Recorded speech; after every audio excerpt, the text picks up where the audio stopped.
Alrighty, everybody. Minister Bubba Derek here. I just want to do this real quick. It's 4:39. Let's go ahead and get it. Let's just go ahead and get this. I'm going to drop it. Stop looking, listen. Please stop resisting. It's a new day. Let's try a new way. Jesus put an offer on the table. And everyone out there is now able to come home with God in your heart. You're never alone. If you believe me, you don't need that weed. Give Jesus a hug and put down the rug. Ritual the devil's already won. So why are you picking up that gun? If your spirit is activated and thinking, why do you need that alcoholic drink? Because the devil tells you, he fools you. But the minister is here to school you. I'm here to preach. I'm here to teach. It is you. I'm trying to read through this song that I composed. When Jesus comes back, only God knows. Are you ready or are you sent heaven? Are you ready or are you sent heaven? You won't be if you follow me. I come on with it, man. Oh God, what can I say about me? You still love us sinners and you offer your grace for free. I'm not worthy, but you still search me out of a life of sin. And with Jesus' help, I know I can win. I love serving my Lord. He opens the door to a relationship with God. This is the only way in the name of Jesus. I always pray and I lay myself as a footstool to the lost demons. I know that it's not cool to be a believer, but I'm not with my soul in the hand of the deceiver. A wicked devil who remembers what's trouble with my desires and aches and one for reaching paradise.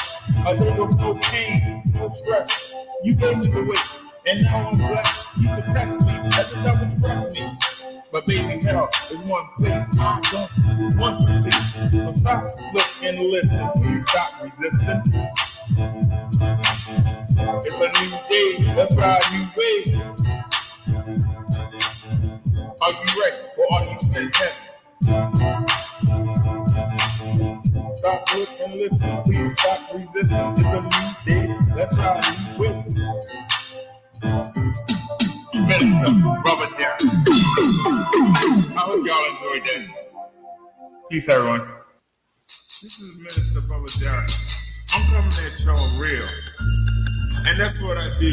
It's really hard to be a Christian in 2020. Yes, it is. Everybody seems to have a double standard on us. And we don't get no respect in the world. We are considered weak. We are considered soft. We are considered dumb for believing in the book. But yet, these people have no morals. And you see what the world is going to. We get no credit. So, this is for those who are angry, who are remaining, who are thinking on the king. Let's get it.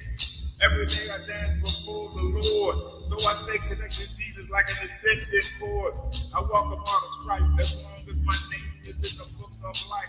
Let my light shine. Let it broadcast worldwide. I let Jesus be my guide. And if he lets me live another day, I continue to come to the people and say, stop being selfish, stop sinning, come to God, and start winning.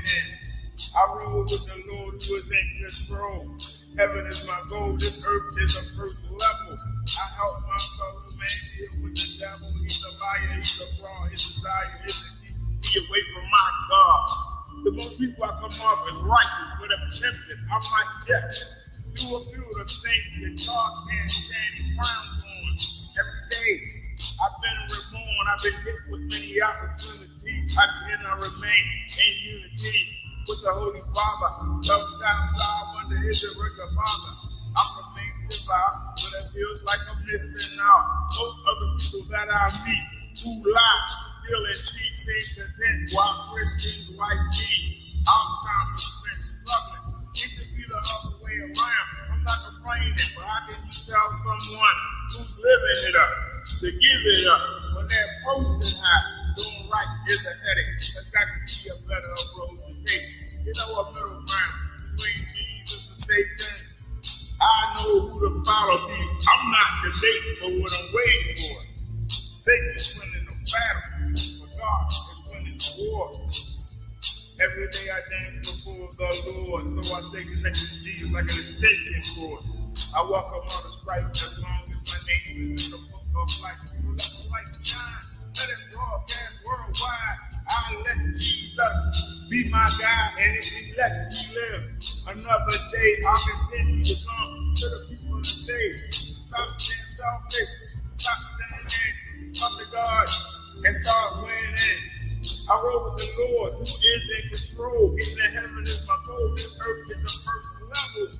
I help my soul man deal with the devil. He's a liar, he's a fraud. His desire is to keep me away from my God. There's a struggle every day to stay on course. I'm behind the enemy line, so I need the word of God as my force, my resource. Becoming immune to the negativity that surrounds me. The devil has a bounty on my head. Sometimes I dread coming out good. I feel like I've been repping before. But it's okay, the devil can play his mind game, but he can't hurt me where I am. That's spiritually. He tries to distract me physically, financially. But these things don't mean jack to me. I turn my back to thee. It's not easy. It's in man, niggas could be greedy. So I always want what we can't have. A material means something to me, hey, don't make me laugh. A spiritual event, what's the difference? It's all show. Cause both of these people take me where I got to go. But if I cheat or steal, then I lose all protection. For a house, for election, to be under the direction of a sick demon. Who gold is the home of my soul, no thanks. I roll with the Lord who is in control. Every day I dance before the Lord, so I take to be like an extension cord. I welcome all the strife as long as my name is in the book of life. Let my light shine, let it broadcast worldwide. I let Jesus be my God, and if he lets me live another day, I continue to come to the people and say, stop being selfish, stop sinning. Come to God and start winning. Minister Brother Derek, let's get it. Welcome to the Minister Brother Derek Show, and I am Minister Brother Derek. I just want to say that I love Jesus, and that's the title of this song. I love you, Jesus. We'll follow you wherever you lead us. I love you, Jesus. Don't let the devil deceive us. Can't get enough.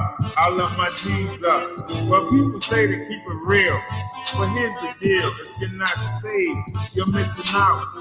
If you're not born again, your future is in doubt. Your body wasn't made to last. When your time comes, it will be reduced to ash. Your flesh will rot, but your light will not. You know your soul will go on forever, so you better realize that you need God, or you will be surprised by the pain of a flame that never goes out. The pits of hell, where the heat swells up, there's no relief, not for a moment of peace. But agony and pride never cease. And someone in the background singing, burn, baby, burn. This isn't normal. Burn, baby, burn. I'm gonna walk in the inferno. But seriously, though, this will happen if Jesus come back and find you napping. See, no one knows the time of day. But if you follow the word, it won't matter anyway. Because in heaven, no one will ever be sick or shed a tear. So in this round, I show no fear. What you gonna do? Kill me? Make me a martyr? Give me a head start? Put me on the fast track? So keep macking, keep stacking, keep on shacking up. But get caught napping and the jig is up. And I just want to say, I love you, Jesus. Follow you wherever you lead us.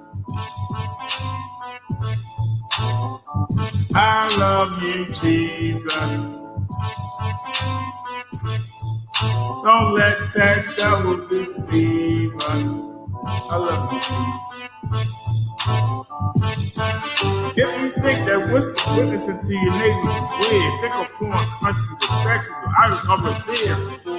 Nations of people who don't know God, only mythical characters like a parallel Zar. Most Americans believe in one Lord, one superior being. Christians should be born of souls by the million. But we spend our time fulfilling the desires of our flesh. We won't give Jesus our best effort, but we ask for blessings that we don't deserve. And you wonder why our prayers are not heard.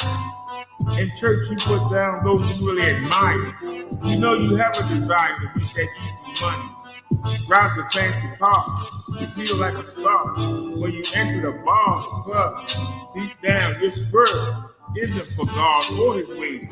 So why should anybody listen to a darn thing you say? I love you, Jesus. Follow you wherever you lead us. I love you, Jesus. Don't let the devil deceive us. I love you, Jesus. We'll follow you wherever you lead us. Let the Holy Spirit lead us. And one more time. I love you, Jesus. All right, y'all, let's get it. Let's get to the Bible study. The minister, Brother Derek Show. Let's get it. Yo, this Bro Darryl with a one-man show. Coming at you with a remix. I'm looking for something you can get there because we all want cash. We all want to be.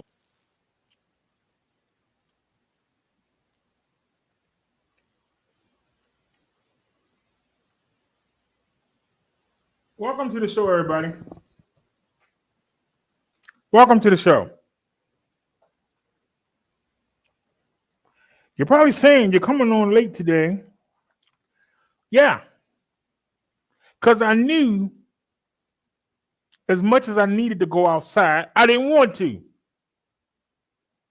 I knew it was going to be a total disaster.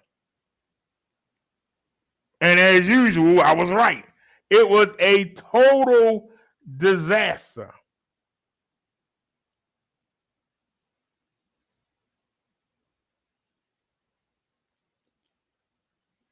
I found out today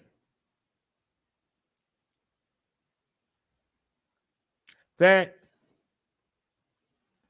even though I've had the Obama phone since 2016, it's considered a lifeline.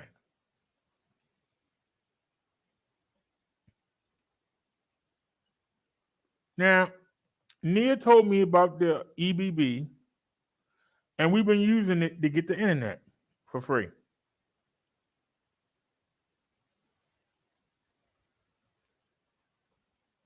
Well, if I want to keep getting the internet, then I got to get rid of the Obama phone. You can't have two things.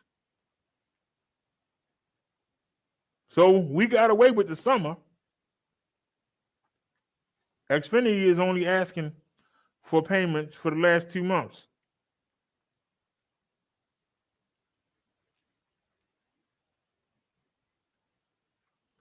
So I talked to the people that manage the EBB for Xfinity, and they told me the only way that I can keep getting the internet for free is I have to give up the Obama phone. Well, I do all my business with that number. That means I would have to call every doctor and switch the phone number over to the new number that we got from Metro because they never changed the phone. Now, knowing that, I've been paying $40 a month for a cell phone.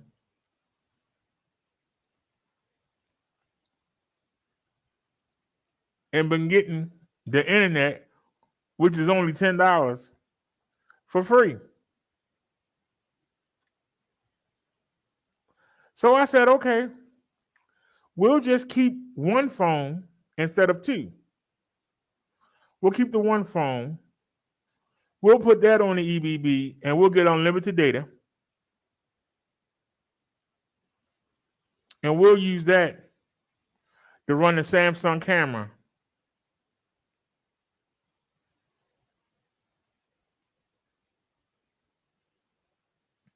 And then since we're not using the phone to live stream on,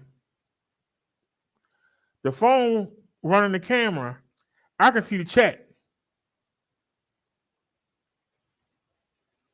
So we don't need the extra phone. The only thing the second phone did was power everything.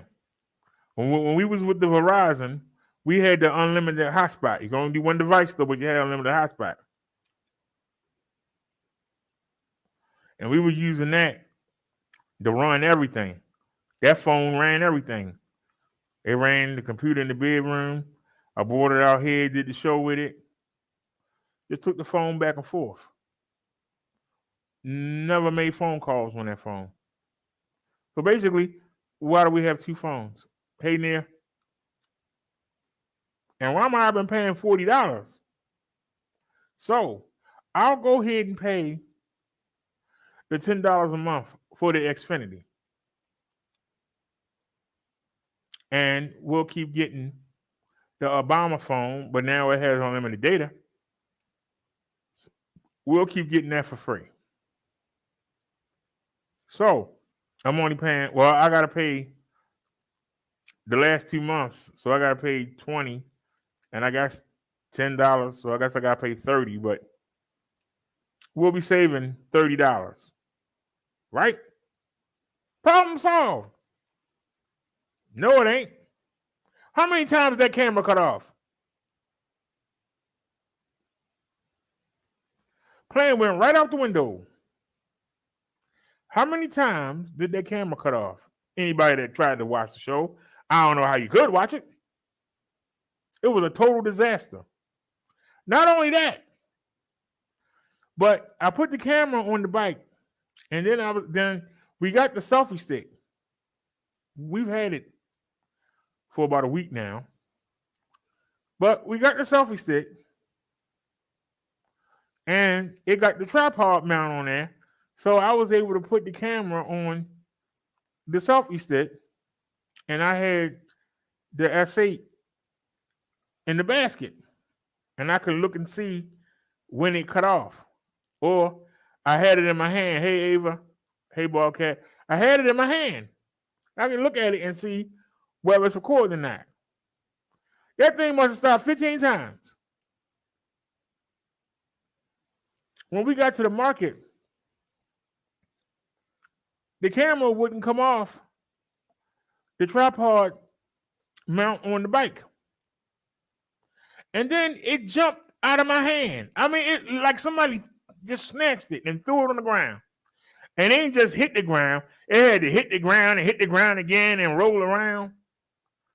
Y'all have seen the footage. I haven't seen the footage yet. Are the lens cracked? If the lens is cracked or damaged, it's no good. Because you're going to pan around, you're not going to see nothing. It's going to be cracked.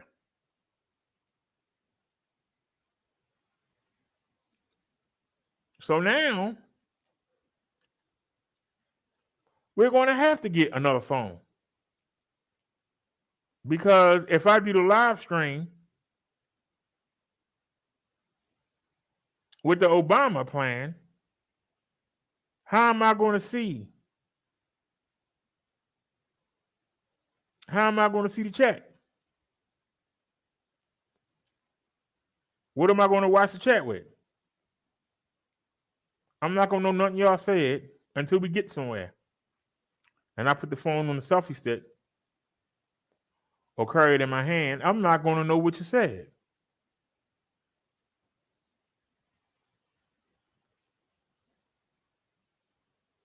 Well, I talked to them today. They said if you go over 30 gig, ain't no need in going over 30 gig. But we were using Metro PCS. We wasn't using The Obama plan. We wasn't using that phone.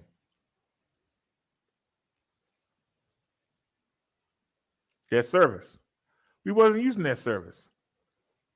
We still got till Friday before the Metro go. And because the bill for it was only 21 and change instead of 40, I was going to pay it anyway and keep it around for another month.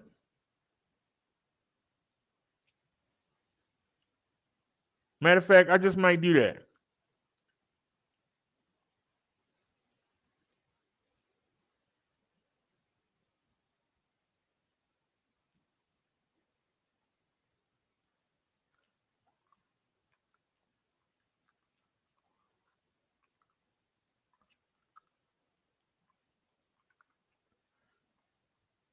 What, mother? You need some bike riding lessons. You got up to 3 miles per hour. Then the yard ran out. I wobbled all the way. No torque.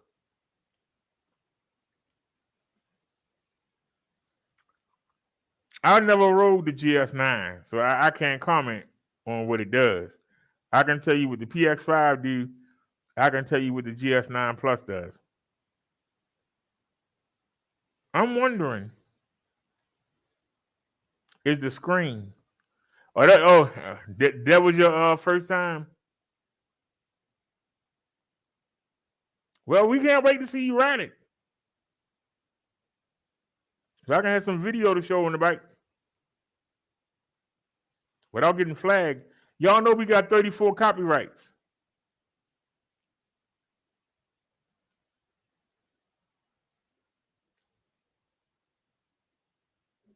You don't need the chain hooked up. The motor is independent of the chain.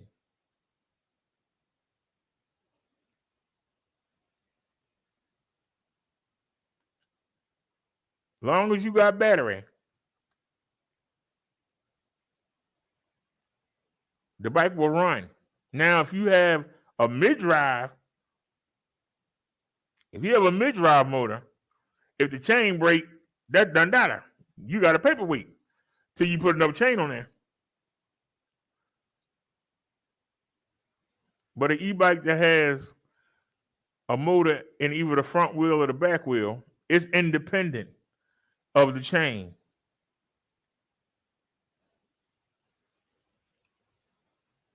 You said you didn't have any torque.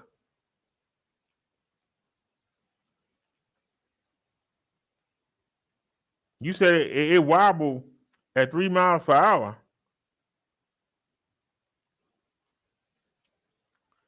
You said you need chain to get you started. The bike should just take off.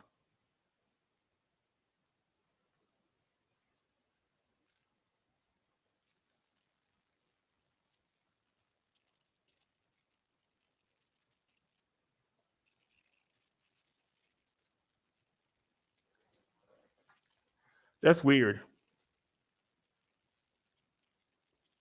I talked to the seller today and I told him, is he going to change the prices? Because two of the bikes are the 4 that we pushing right now. The website coupon is equal to my coupon.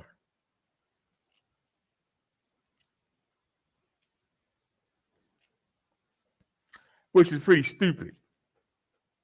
Why should somebody use my coupon when they can use the coupon right on the website?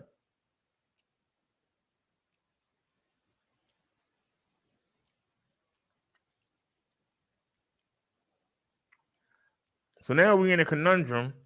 The idea was to save money, but we're not going to be able to save money.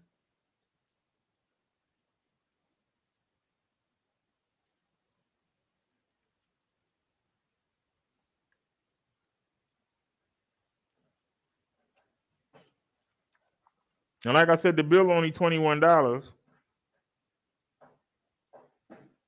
for Metro.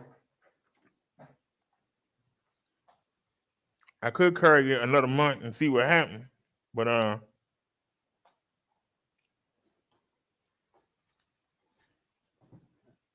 Still got to pay the $20 for the Xfinity, and I don't know if that includes December. Might be giving them $30. Giving Metro $20. That's $50. Where the savings at? So like I said, we got up there. Everything I went to get, they ain't have. For the second time in a row. Was lucky and fortunate that somebody donated so I would have some food to make it till Friday.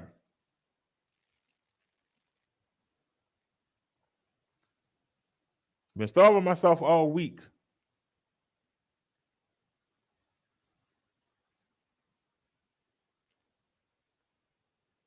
They didn't have none of the things that I went there to get. That's 2 days in a row.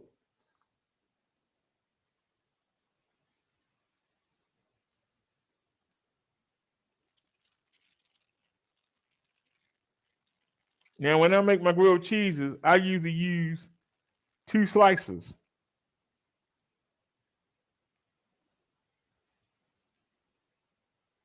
I only use 1.5. So I still got some slices in there. And we only had $1 and something left. Those of y'all that watch the show. So I wound up getting some bread. We had to ride around and find the bread because there wasn't no bread on the rack. Whole wall of bread. No bread on the rack. They actually had the shrimp on sale for $3.99, but couldn't afford the $7 to get the vegetables to go with it. So much for that.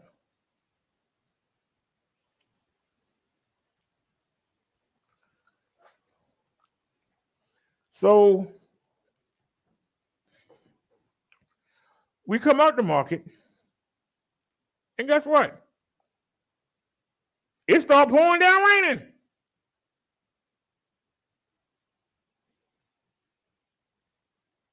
Now, in the back of my mind, I knew it wasn't going to rain long. But I still got pissed off. God darn, you couldn't let me get home?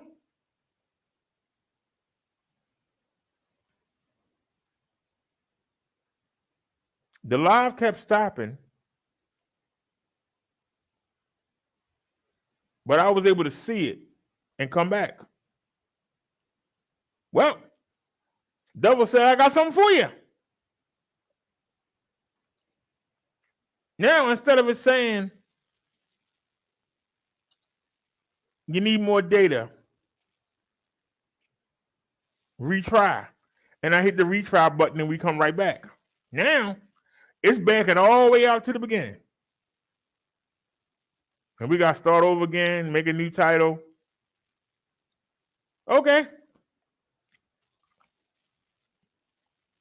He checked me. I made him. Now we riding home, and like I thought, it stopped raining. I knew it would. But then, guess what?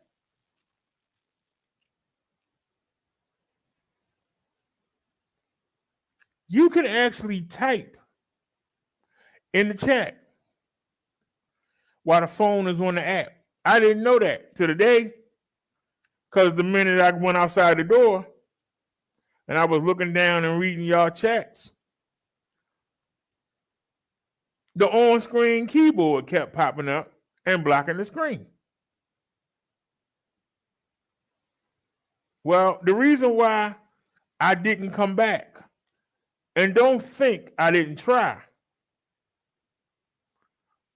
hitting the retry button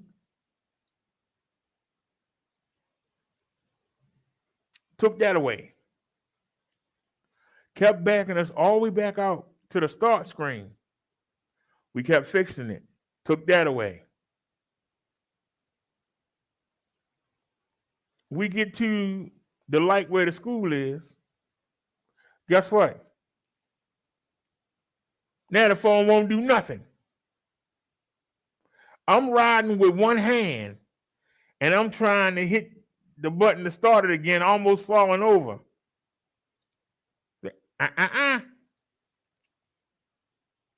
I couldn't come back at all. The phone was just frozen. So I just came back on in the house, put the food away, took the trash out, and started setting the live up. Total disaster. That's why I wasn't in no rush to go nowhere. If I didn't need food, I wouldn't have went out prayed. I knew it. It was going to be a disaster. But I said, God darn, can we get one victory today? Well, I'm not hurt.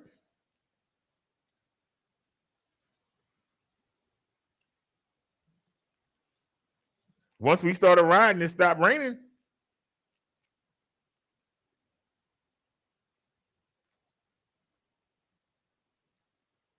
That's supposed to be the good part.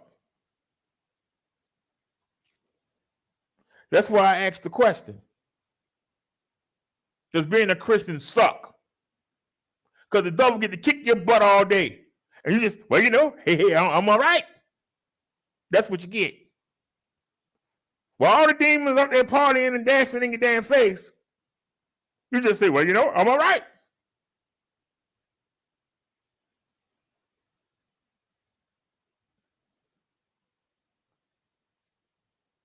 Is that what being a Christian has reduced us to? Well, we all right. We still alive. Give praise.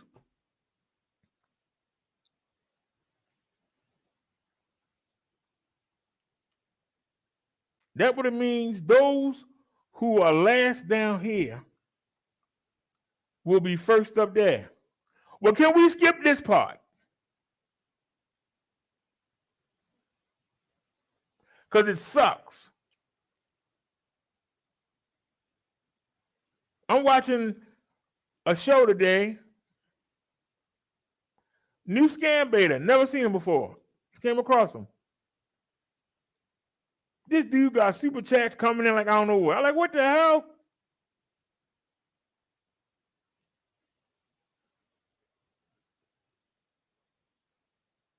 I said, damn, I haven't got a super chat since March.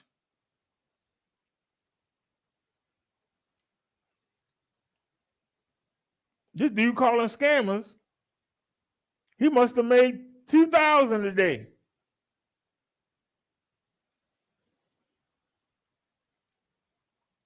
Like, wow. Turn JD from New York on. I think he got about $5,000 a day. I said, God darn.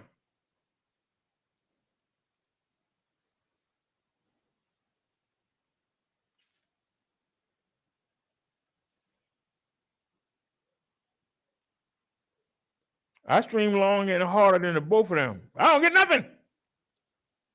I said, God darn.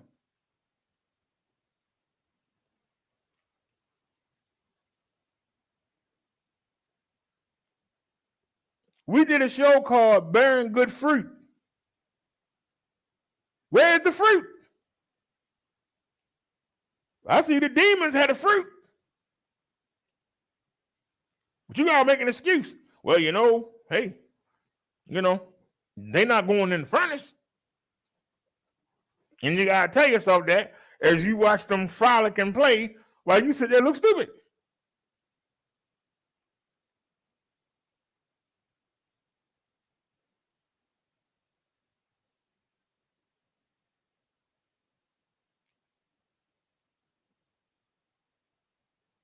You sit there and plan and plan.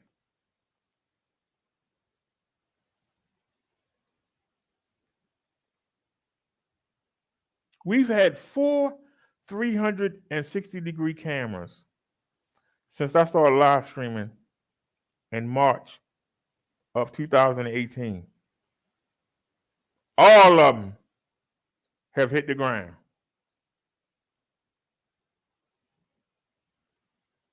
Actually, we've had more than 5. We've had 6. Two of them supposed to attach to the phone. If y'all remember. They wouldn't even stay on the phone.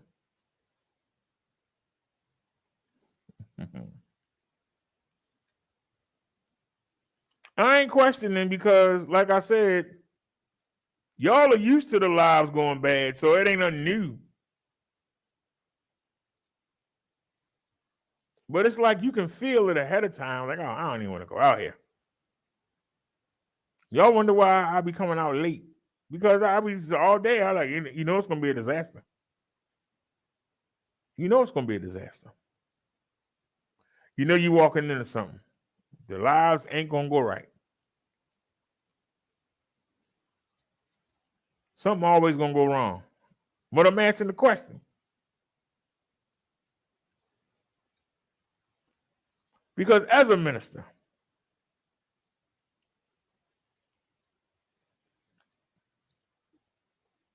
yeah, Mud Duck, but how am I see the chat?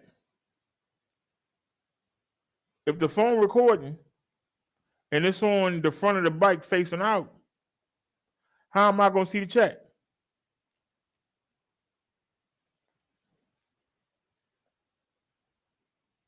How am I going to be able to converse with y'all? See what y'all saying? You know, when I get to the red light, I look at the chat. I get to the stop sign, I glance at the chat.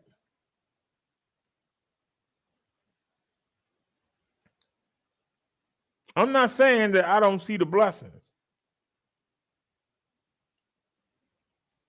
But why are they so few and far between?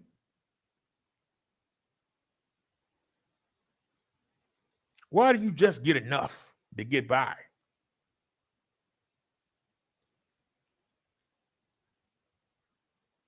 If you repping God and Jesus, shouldn't you do better?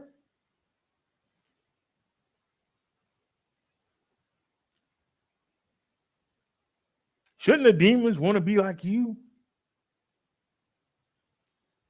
How you go tell people? Yeah, be broke and barely make it, but at the end you get a reward.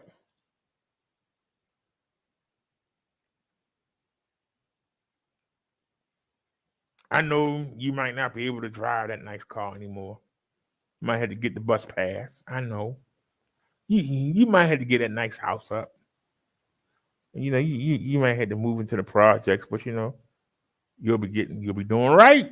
You'll be going to paradise. It gets frustrating.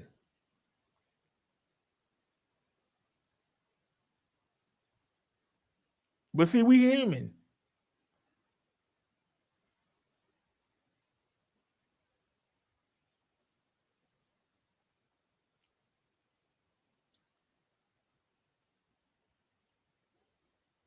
You know, it was a movie. I don't know what it's called. Mississippi or something.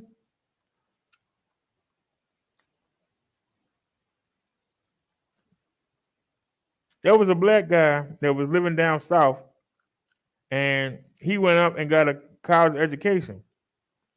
And he came back to teach.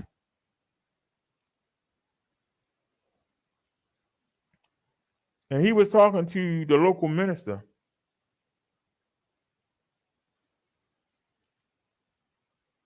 And he asked him, how can you lie to these people?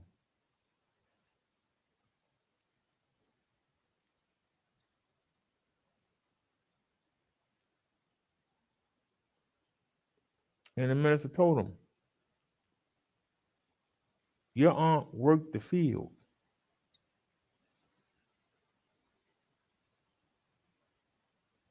Picking cotton and fruit. So you can go to that college.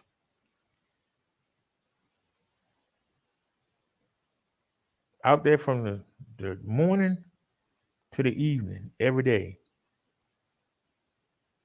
So you can have a better life.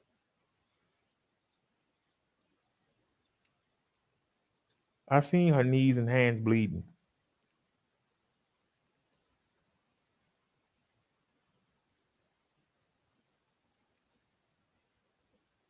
I had to tell her what she needed to hear so that she could go out there knowing she was never going to get ahead.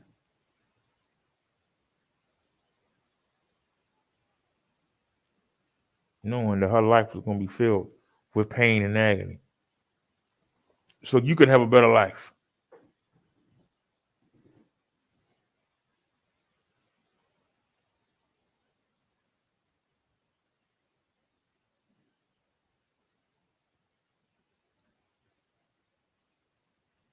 Now, in the back of my mind, I know. But I'm just asking the question.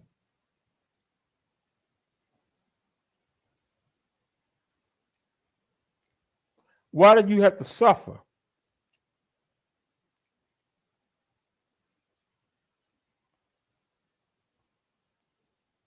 Why you got to be in the back seat? Why you always got to have somebody looking down on you?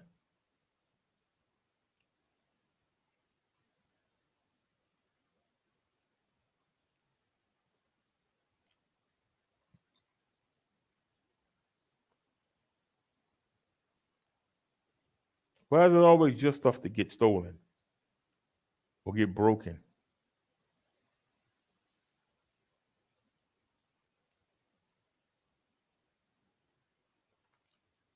Now, the people who you think got a better life than you, if you actually look at them, most of them don't.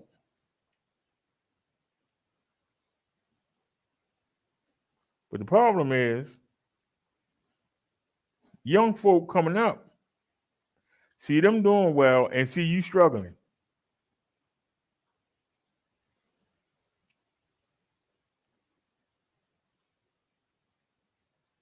How do you tell them, come on and struggle like me?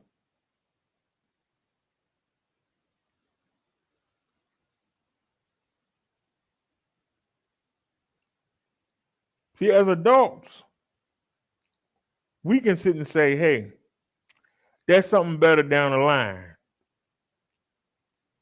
But how do you tell young folk?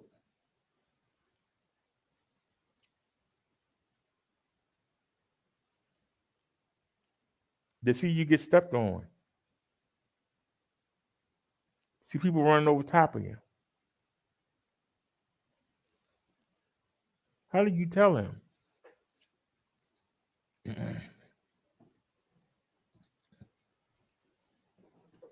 You ain't gonna never have anything good. But when you die, that's when you're gonna shine.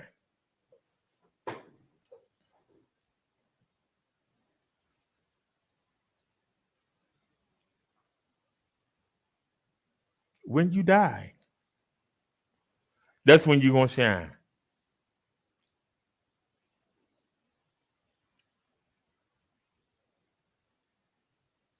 So get trampled, get stomped on, get held back, get overlooked while you're down here.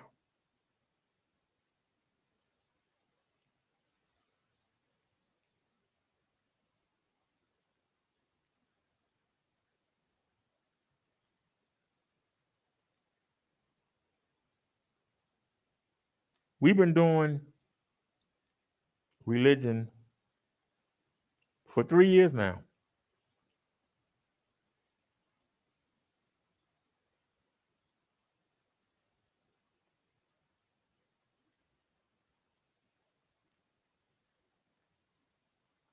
The show has never been in as bad a condition as it is now.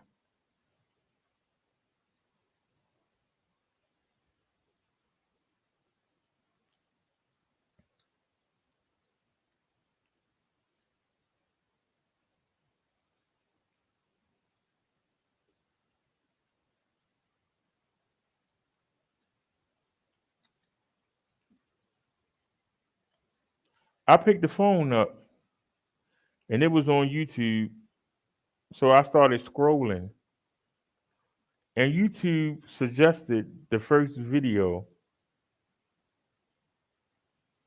that I made to the sector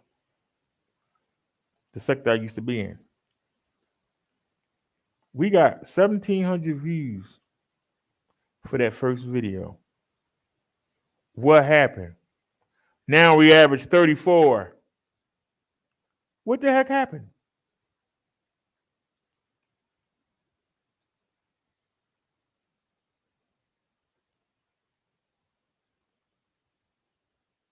What happened?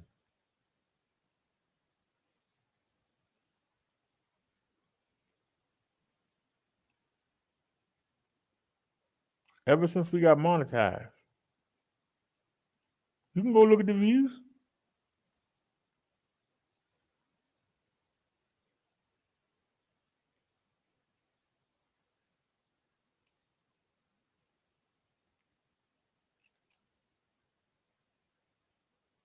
We got videos up. They got 7 views on them.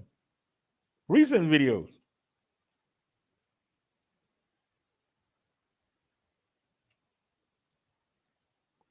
We'll sit here and have 12 people in the chat and have 34 views.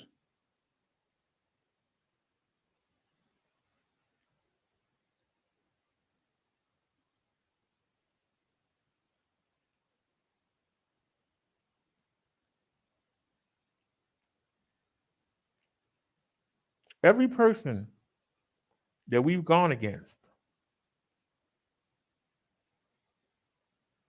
and even though we won, every one of them people do better views.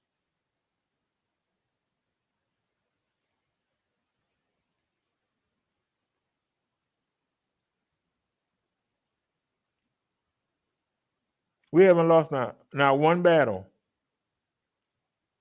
Or we were in that sector. We ain't lost not to nobody. But every one of them people are doing better. And we're doing religion, but they doing better. And not a little bit better. They doing a lot better.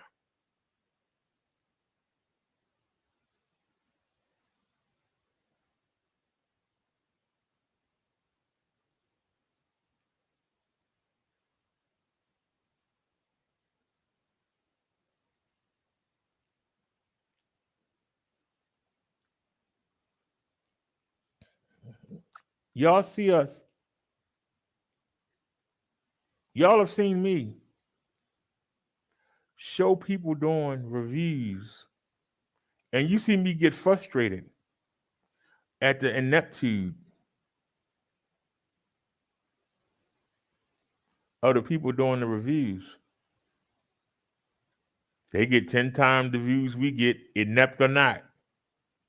Why is that? Pure inept. The dude we saw last night, those of y'all that watch, y'all know. That dude was inept as I don't know what.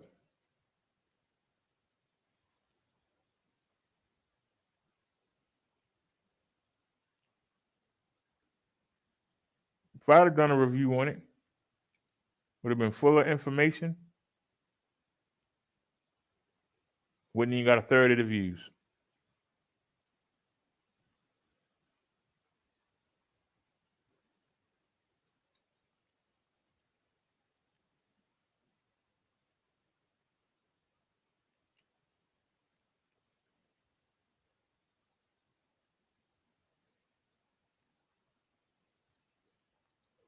The reason that we don't get trolled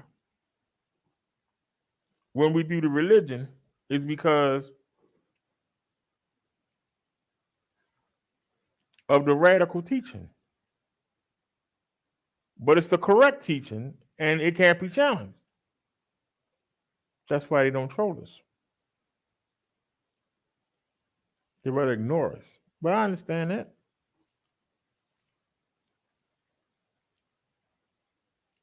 Everything that I tell y'all, you can go look it up for yourself and see it's correct.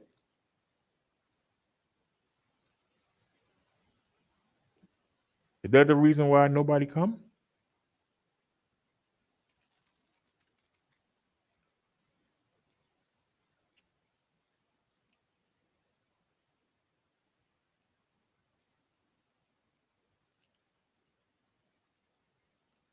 But it gets frustrating.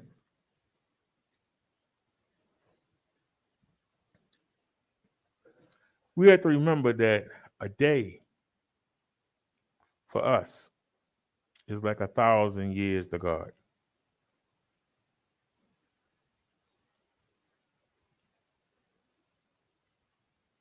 So you gotta be patient. You gotta have faith.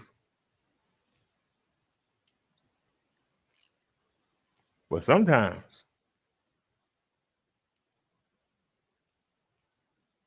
as a human being, it gets frustrating.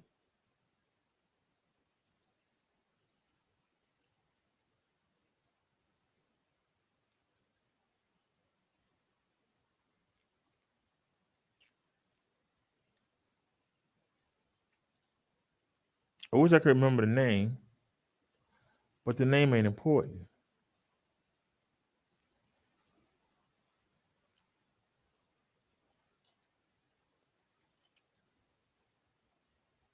But I had a YouTube video on, and I was in the bathroom putting clothes in the washing machine.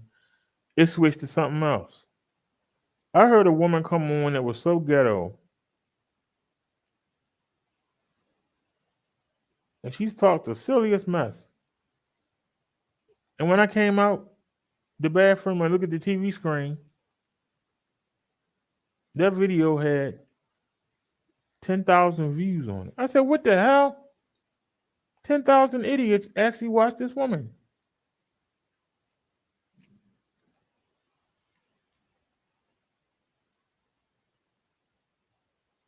It made me realize that's how it's going to be on Judgment Day, Ava.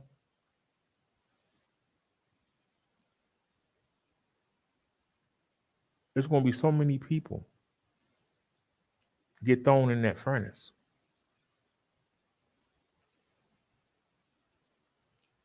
because they give up.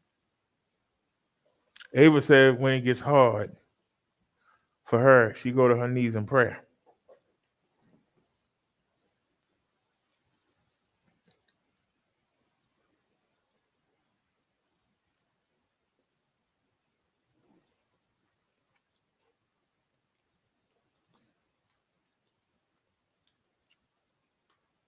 But that's the reason why I try so hard to get y'all to get that relationship with Jesus.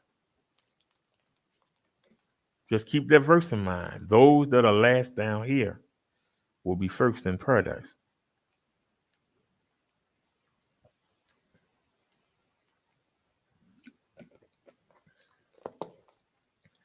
Those that's flashing things in your face right now and bragging about places they go,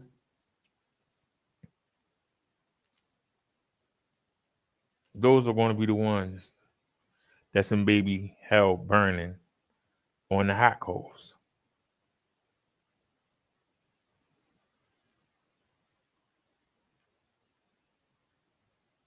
They're the one that's going to be alone in the darkness, on fire, wishing they can just get a drop of water.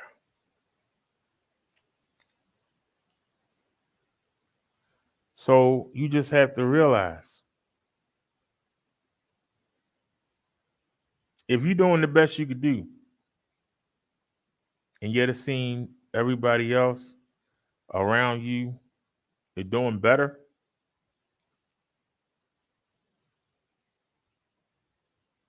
chances are they're not walking with Jesus and God. You gotta remember, the devil is the Lord of this world. A lot of people don't realize that.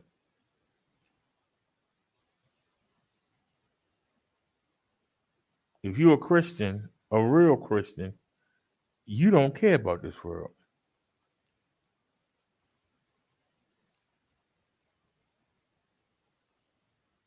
You're just in it and you're trying to make the best of it so that you can get the paradise. This is a pit stop. Ava says, I want to remember that God is looking at what I do, not what I have.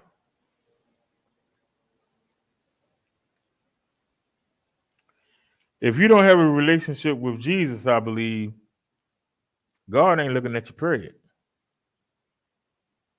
You got sin in you, and you're still sinning, and you're glad to sin, and God ain't paying you a bit of mind.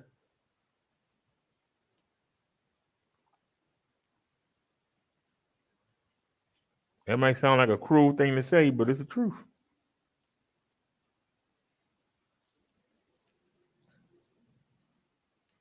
Jesus has to cleanse you before God will even look at you. A lot of people pray to God every day, and God ain't hearing you.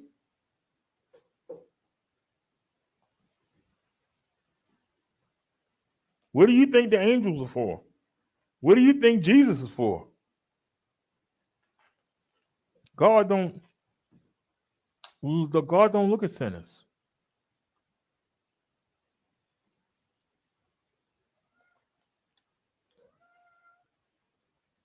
That's why he had Jesus come down here.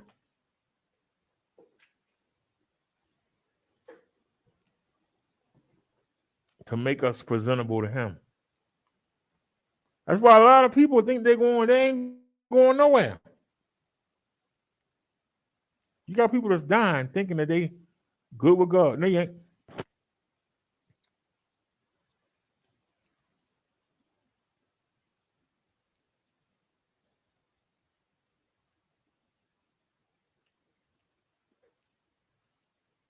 In his time, Job was the greatest man on earth. As far as following the laws.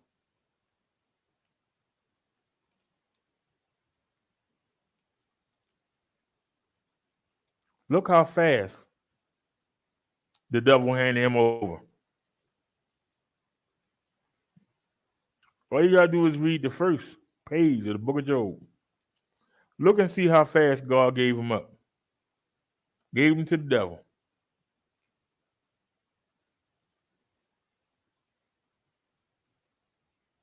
To us, reading that,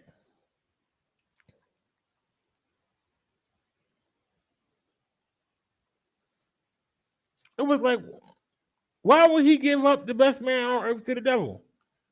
That's like having Tom Brady as your quarterback and you going to the Super Bowl and you just going to give him away and take somebody out of college. Don't know what they're doing.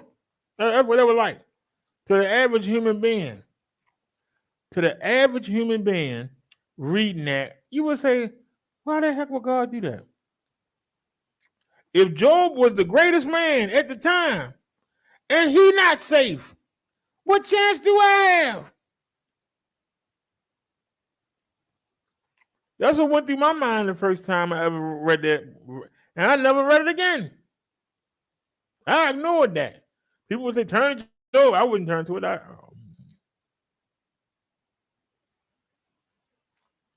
If the greatest man at the time had no chance,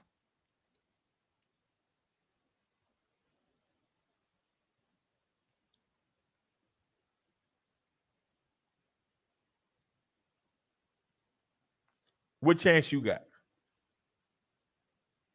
Your chance is through Jesus Christ. And that's why we push it. That's the only way. You got people saying, oh, he was just a man. Oh, he never existed.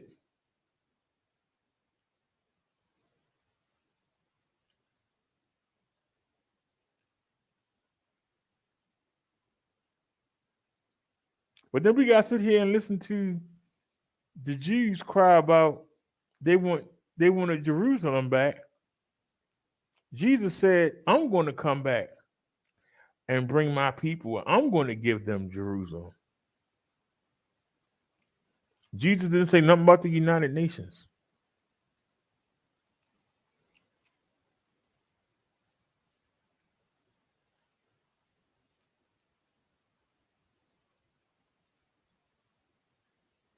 You have to ask yourself,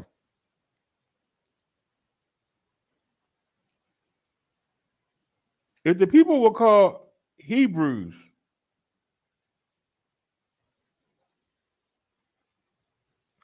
why does the Bible state Jew?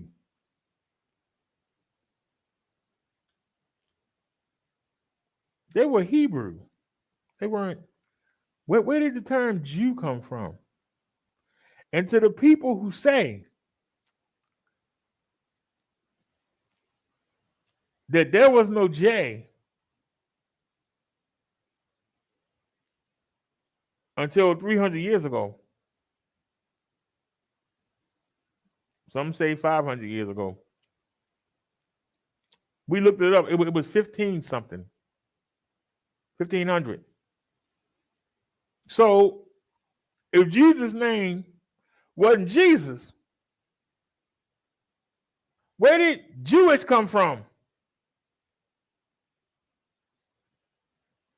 How can you have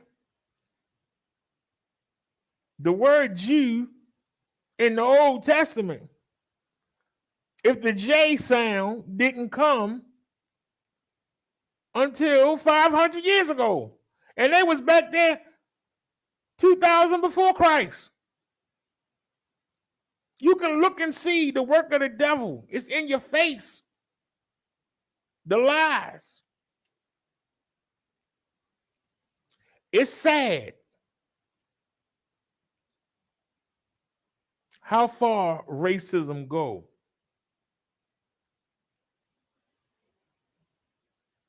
You would rather give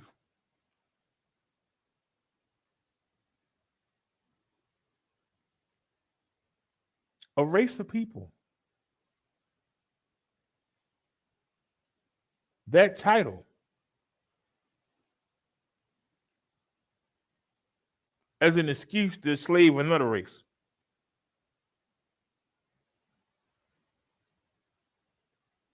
See, the world will look differently at slavery. How could you enslave God's people? Well, I'd rather people think that the Jews was God's people, and then we can go ahead and enslave the real people.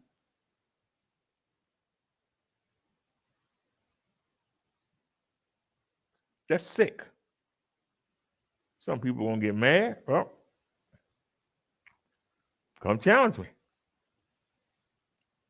See how fast I put you down. You would rather, because they didn't care about either race. They thought that they were dogs up there getting beat up by Hitler. But you would rather give them the title of God's people just so you could enslave God's real people.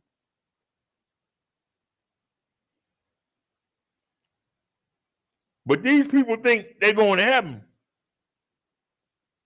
The ones that made the lie and those that are benefiting from the lie, they think they're going somewhere.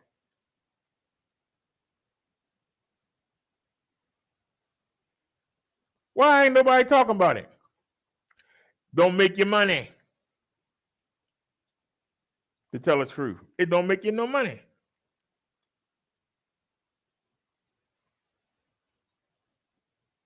It don't make you nothing. You got to tell people what they want to hear. If you don't tell them what they want to hear, they're going to try to ruin you.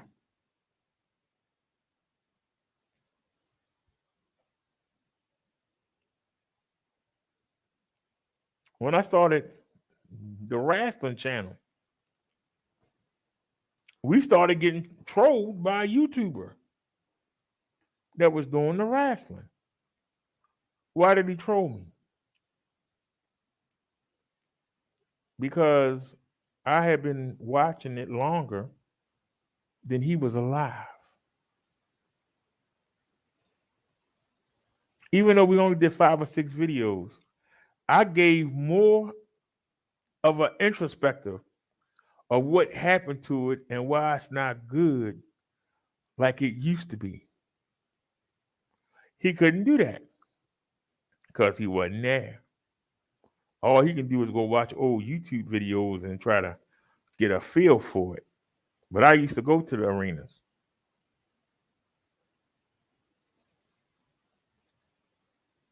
If you hear about a fan getting in the ring, and I think it's only happened 5 times in the last 15 years.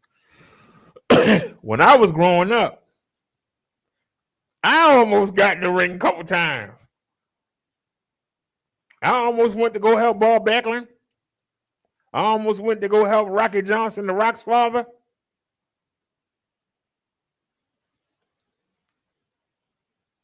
Back in them days, people got in the ring and they thought it was real, and they kicked you. They would beat you up. The villains used to be escorted out by security. They come outside, their cars and windows would be messed up.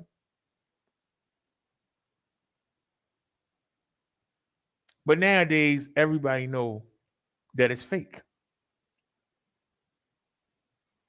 So when they see their favorite person get beat up, don't nobody get up and do nothing. Because they know it's fake. But if you wasn't there to see the rage,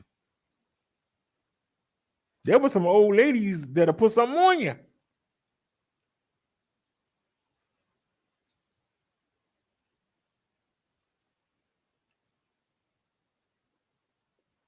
It ain't like it is now. People don't get up their chairs. Back in the day, you had to look for the exit in case it was a ride or something. People was serious about their favorite wrestler. Nowadays, it's like,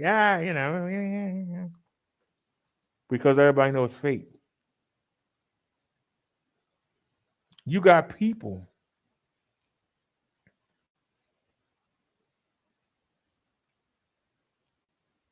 that think because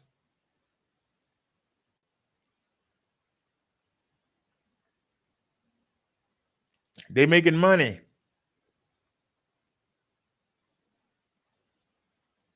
they making more money now than they did 30 years ago. But the wrestling not good like it was 30 years ago. I remember being on the schoolyard, imitating Hulk Hogan, Roddy Piper, Jimmy Superfly Snooker. Now, people just put a t-shirt on. You could say something about somebody's favorite wrestler that they beat you up when the school day was over. And nowadays, it's like, yeah, I know. I saw the thing on them too. Yeah, I know.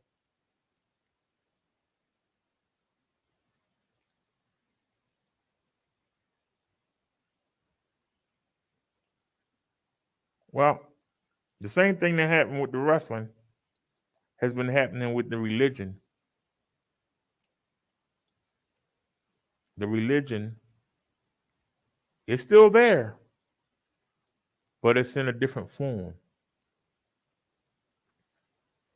It's not about the truth. It's about saying it's okay. Well, you got 4 kids, so I understand what you got to do. You know, you got to prostitute. You got to, got to make that money. Take care of them kids. Hey, God is with you. Hey, how'd you make out? I heard you tricked all the old people out of their property. I heard you made a bundle. You can't say, hey, you know you're wrong for that. Give people the property back. You gotta say, good job. Hey, don't forget to put money in the envelope before you leave. You made all that money now. Don't forget to take care of the church now. Take care of us now. That's what the religion has become. Go ahead and You want to be given a car. You want that job. You want a husband.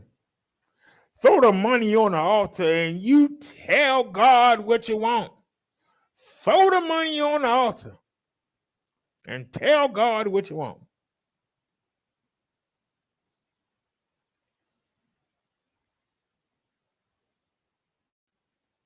You telling the people what they want to hear, not what they need to hear. As long as you tell people what they want to hear, you'll do well. When you tell the people what they don't want to hear, that's when you're in trouble. You had Jeremiah, Zechariah, all the prophets talking to the Messiah coming. Problem was, people could read for themselves.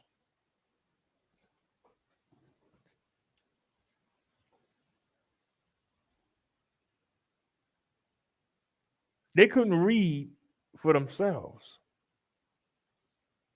So whatever they were told, they believed.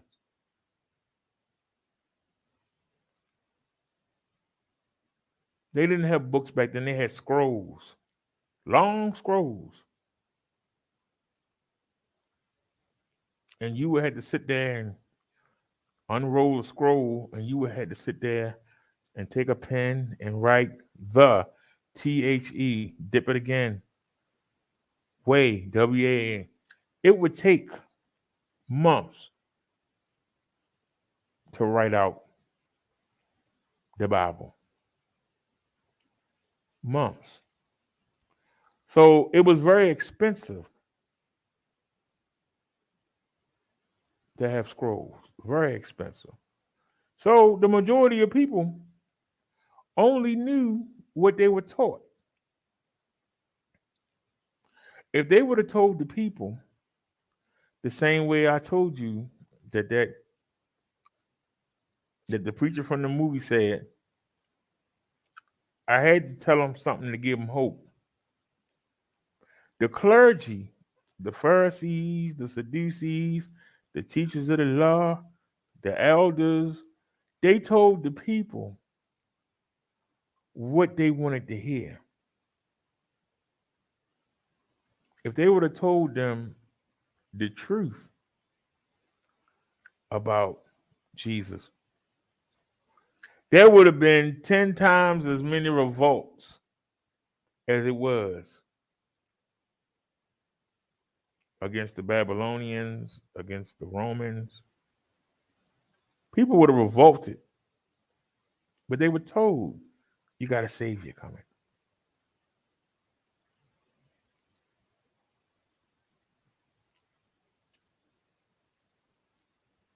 They were told, when the savior come, when the Messiah come, he's going to help you get back Jerusalem. He's going to help you get back Judah. You're going to kick everybody behind like you did before, like your ancestors did. And when Jesus came back talking about love your enemy, they looking at him like, what?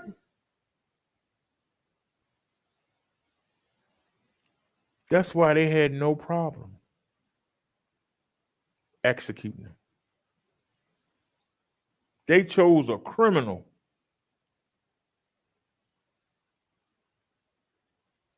They chose a criminal over Jesus. Why did they choose the criminal? Because the criminal was there because he led a revolt.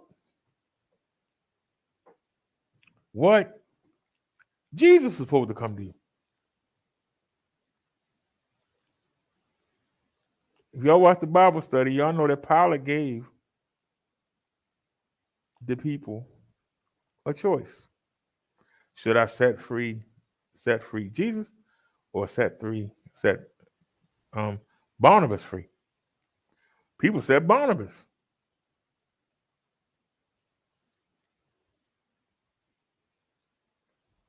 They were misled.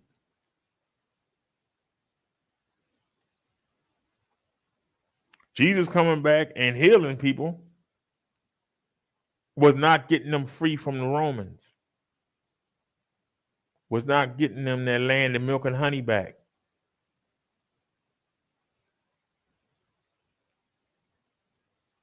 So this guy can do tricks, but he ain't the Messiah.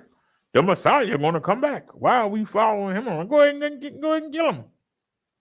Make room for the real Messiah. Because they weren't told correctly. You had people that died saying, hey, I'm on my deathbed. I'm not going to live to see the Messiah come back. But maybe my son or my grandson will.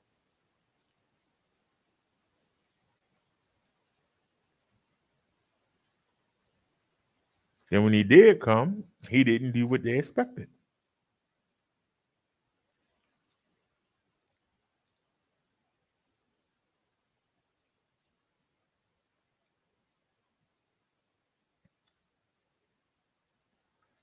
Ava J said that's why you research the Bible for yourself, not about what someone tells you.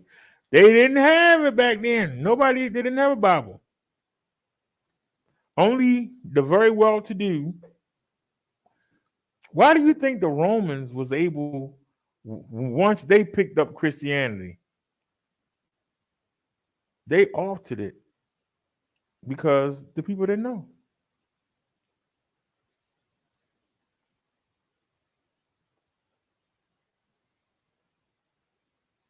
They were able to alter it because people didn't know.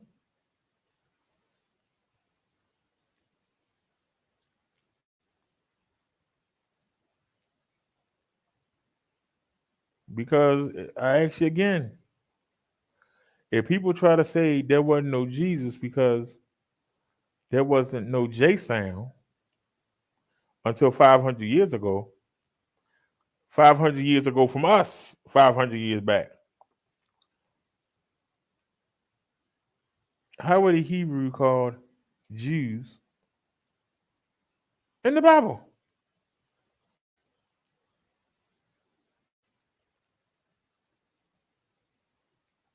Who put the J in there? Who put the J in Jew and Jewish? How it go from Hebrew to Jewish?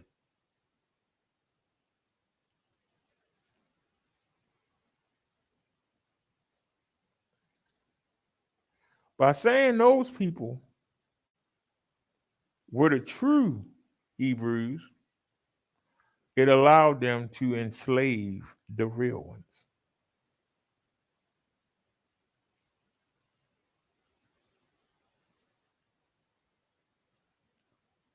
That's not the real people. Who told you that? Well, I go in the caves. They all look black to me. Oh, the majority of the people that was sold in the slave trade were the real Hebrews that escaped. They escaped from the Babylonians, and then they escaped from the Romans, and they set up their own cities in Africa.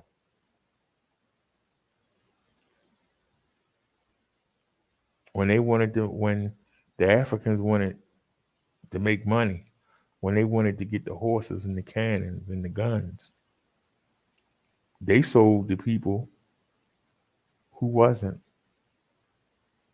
They didn't sell their own.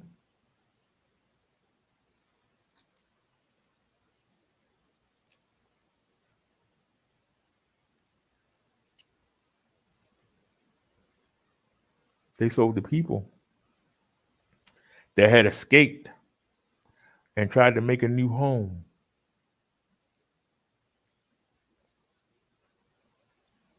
But when you go into the caves, I always talking about Egypt. You go in the caves, everybody in their dark skin. They trying to tell you, over time, Mother Nature has made them look darker.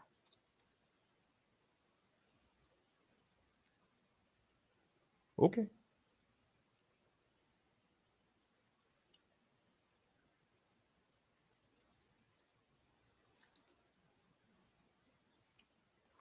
You know how discouraging it is? How discouraging it is to know that the Bible says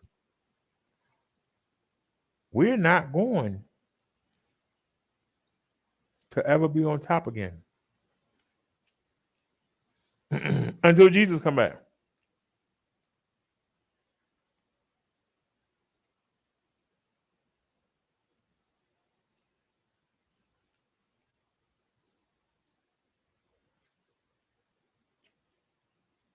Let that marinate.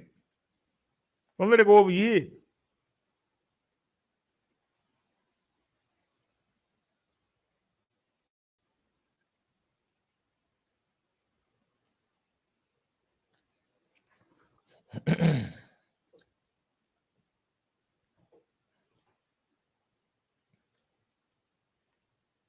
You know that one of the reasons Enoch is not in the Bible is not because it couldn't be, they say it's because it couldn't be substantiated.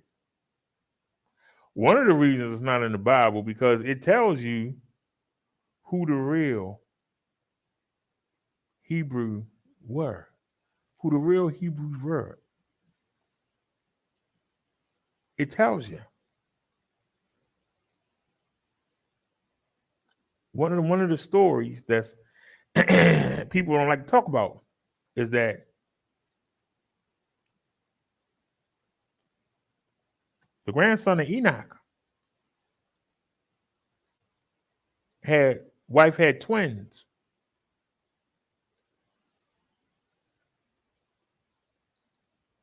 One of the babies was albino, the first albino ever.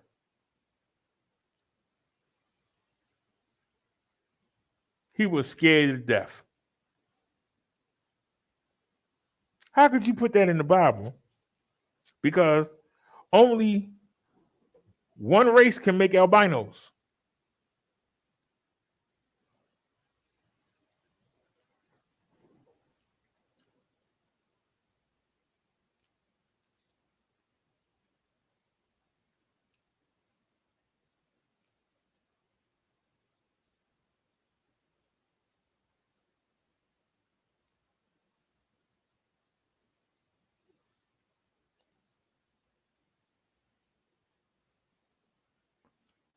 If you were enslaving that race, how can you justify it? Anybody want to answer that question?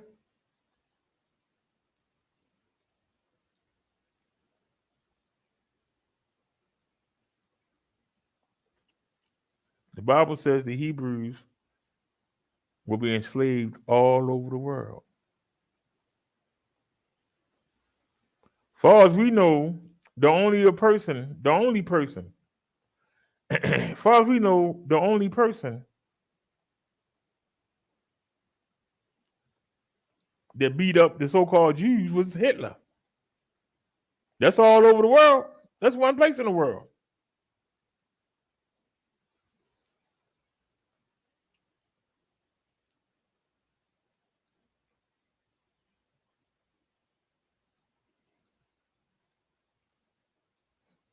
Mhm.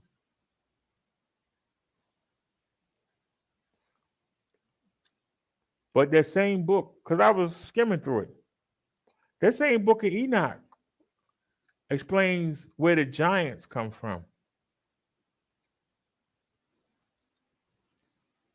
It also explains that the fallen angels came down and mixed with the women, and that's why they had them giants.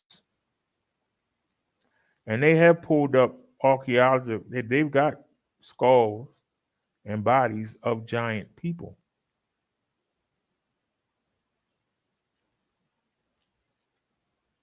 The thought was that the flood got rid of the giants.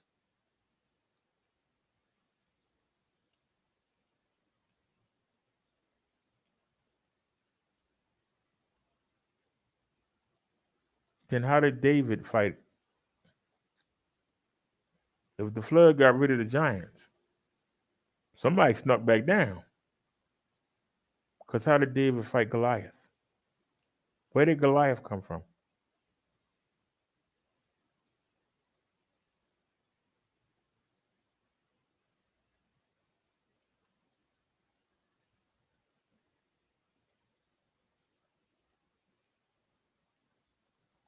Hmm.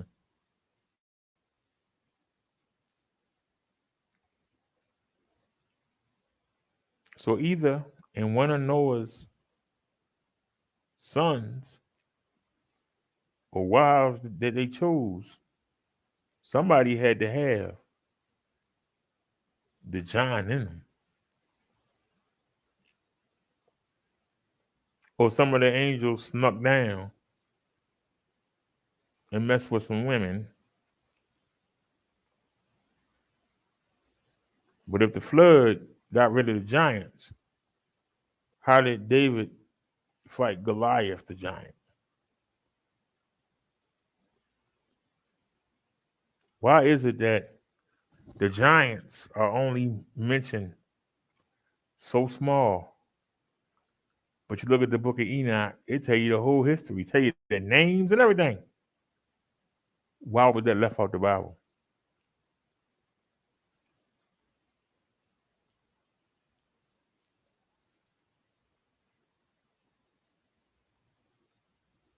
Why was it left out?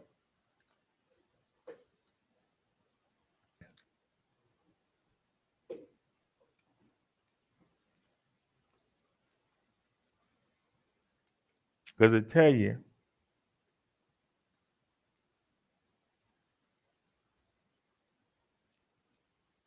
who was who.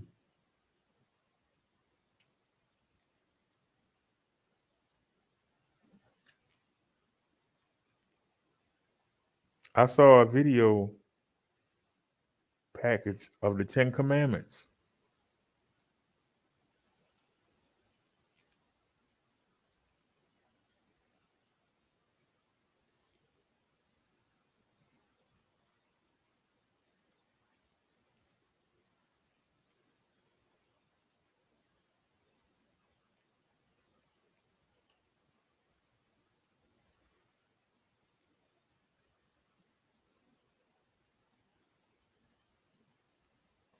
How could somebody make that movie?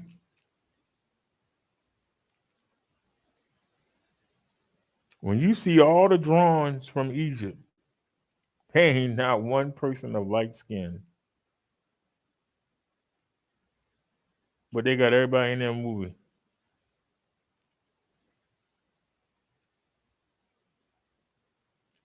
Blue eyes, green eyes. I was counting the people that they showed. I'm like,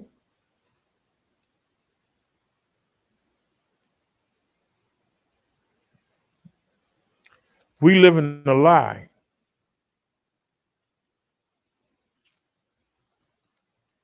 We are all living one big lie.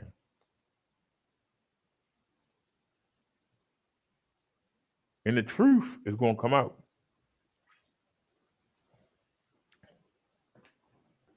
I hope I'm gone before it do, because it's going to be a whole lot of wailing, a whole lot of crying. That's why Jesus keeps saying it's going to be a lot of gnashing of teeth. Gnashing of teeth means you're going to be so sorry, so hurt, but also so angry that you didn't see the truth. And you're going to have to sit in darkness on the hot coals. Because most people are not going to find the truth out until they close their eyes for the final time. When they find themselves in baby hell, it's going to be a reality.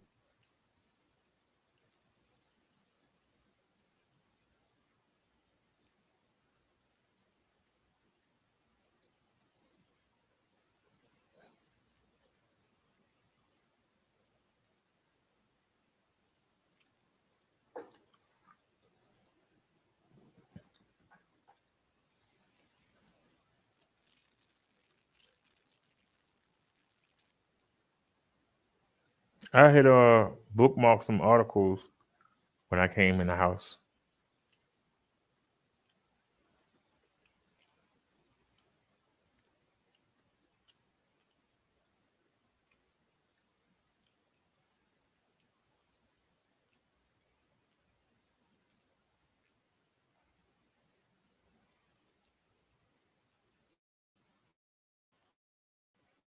This article is called "Why Does God Hate Me?" Person says a couple months ago, the New York Times ran a fascinating article called "Googling for God." In this piece, the author, Seth Stephen Davidowitz, explores the recent trends in Google search data, specifically related to questions people pose about God. He notes that the number one God related question people ask on Google is, who created God? Not surprisingly, number two is, why does God allow suffering? However, I was shocked and dismayed to see the question that came in at number three. Why does God hate me?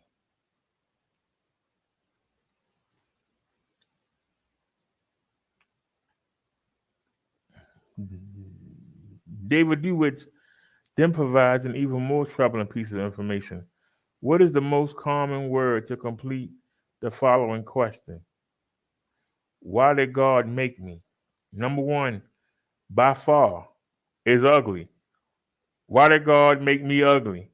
Is the number one thing Googled around the world.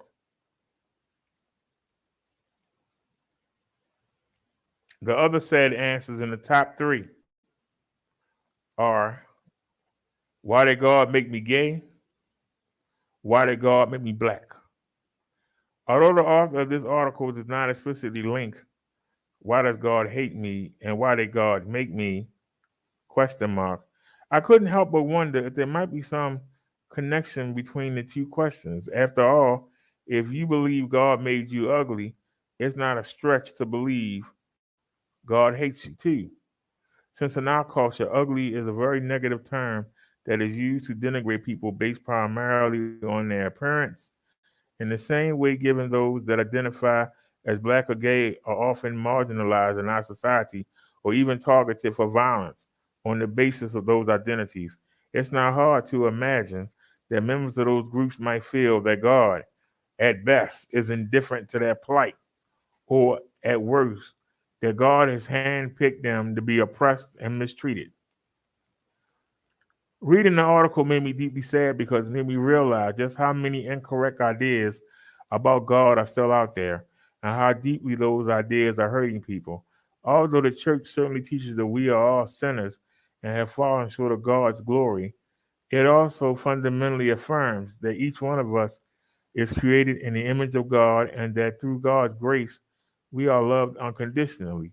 Somehow it seems that this crucial message has gotten lost in the wider culture because, as God's Google data shows, people searching on the internet for answers to their faith questions seem to assume that God is primarily a judgmental, capricious tyrant who selectively applies oppression and suffering to certain groups or who makes some people ugly and others not. The problem here is that it's not God who is doing this labeling and excluding, it's human beings.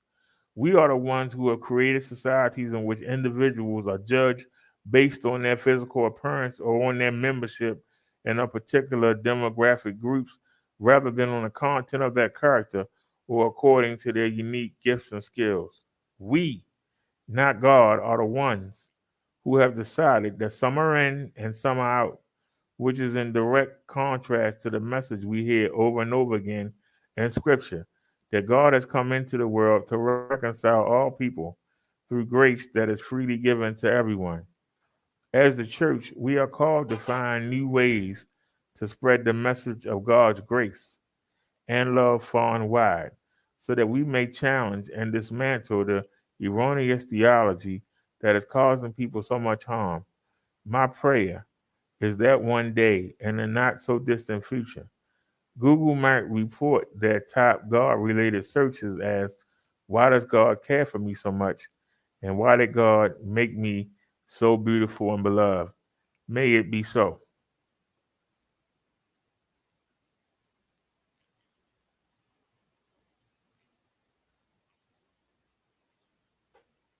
Anybody have any comments?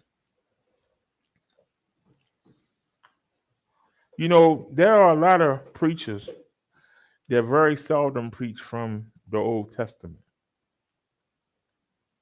They might get a verse or two here or there, but very few, especially in the evangelical. They spend most of their time in the New Testament.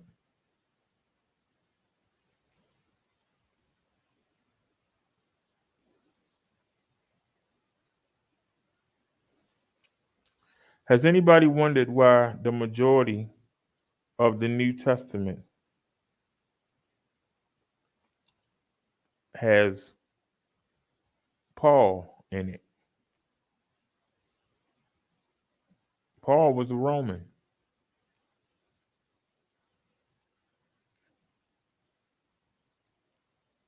If the Romans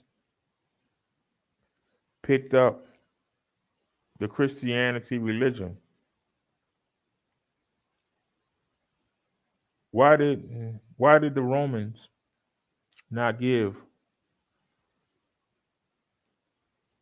the real Hebrews, God's chosen people, their land back? Why didn't they give them their land back and treat them as God's people?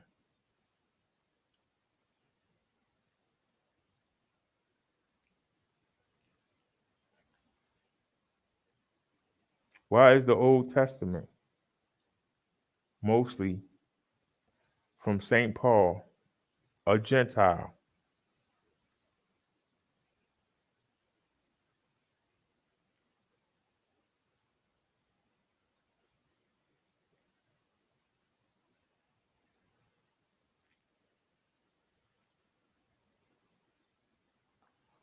It makes me wonder sometimes.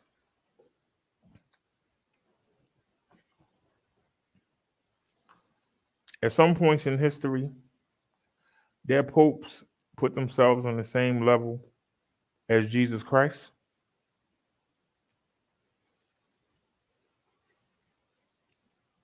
They said their priests can forgive sins. I thought only Jesus could forgive sins. See, these things are out there, but do you look at them? Do you listen?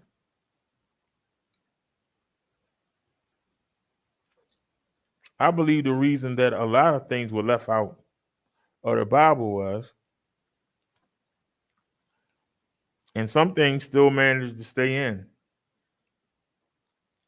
Jesus said a couple times, he only came back for his people.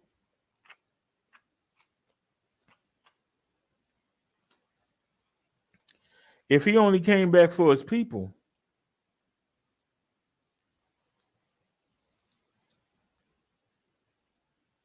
why everybody think he come back for them?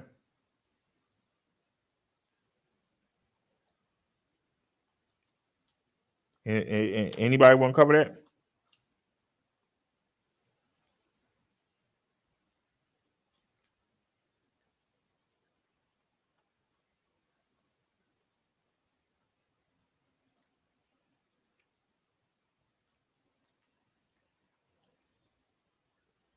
A woman asked Jesus to do something for her. He told her, I only came back for my people.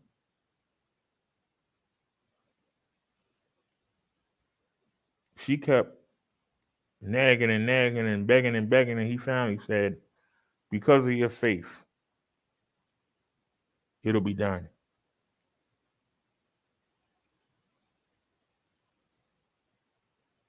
I wonder, is the New Testament corrupted?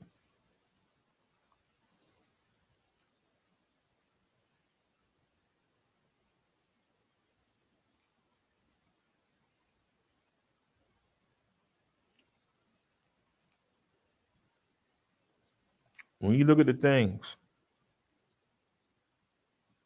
that the Romans did, from the orgies to making people fight to death in the Colosseums,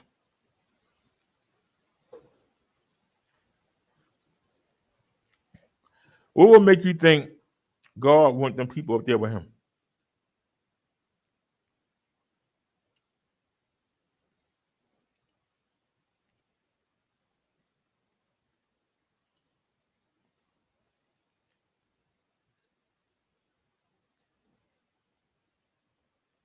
That's why I teach you. Get to know Jesus and stay close to him. And don't worry about what else is going on.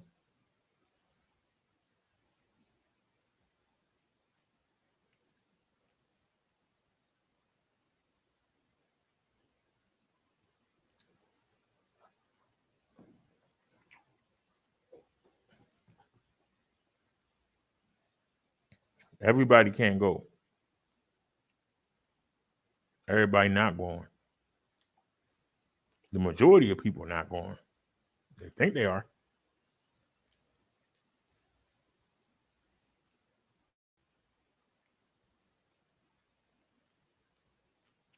Let's get to our next article. Y'all see that on your screen?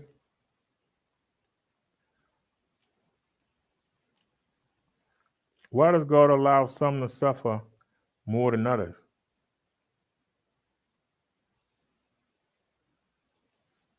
At a recent political conference, I had the opportunity to meet individuals from different countries, many of whom were currently living amid political uncertainty.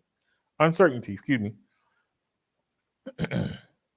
Listening to the struggles they face in their own countries, I was intrigued. Some had been in prison before, some were living in exile, some were being prosecuted by their governments. Many didn't have the opportunity to study, work, or start a family. The plight of other groups caught my attention as well: the Syrian and Rohingya refugees and the victims of human trafficking. The former were forced to leave their countries and cross borders illegally in order to survive, while the latter were kidnapped, prostituted, and traded. I was also gripped by the accounts of those forced to live in terrible conditions. Some were even murdered, as the recent discovery of mass graves at the borders between Malaysia and Thailand proved.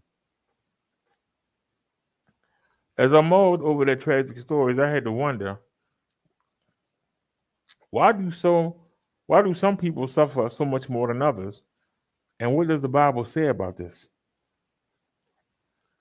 Suffering is everywhere and inevitable. Even around our home, we can see families who can't afford more than one meal a day, students pushed to their limits, workers put out of jobs, elderly folk abandoned by family members, and immigrant workers exploited by their employers. Suffering is a key theme in the Bible. It tells us of many instances where God allows or was even involved in suffering.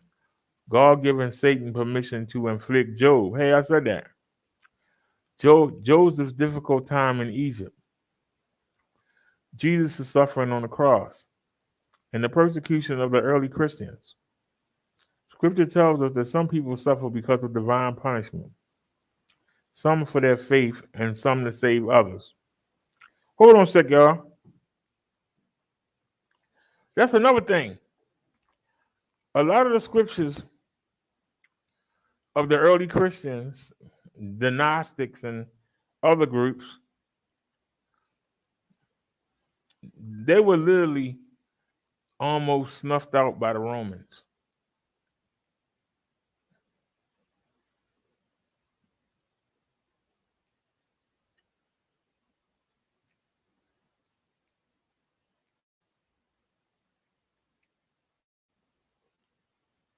Why is it the books on what they did to these groups? Why are those not in the Bible? Because it's gospels.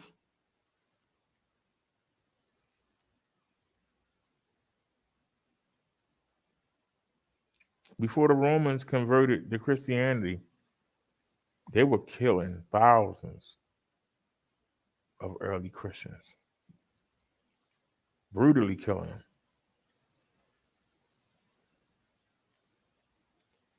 Think of that every time you see a pope. Think of that every time you see a Catholic church.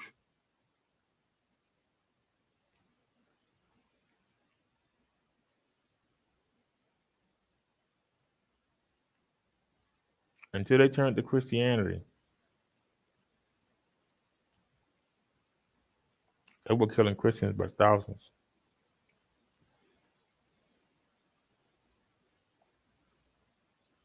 Suffering is also a key theme in the Bible.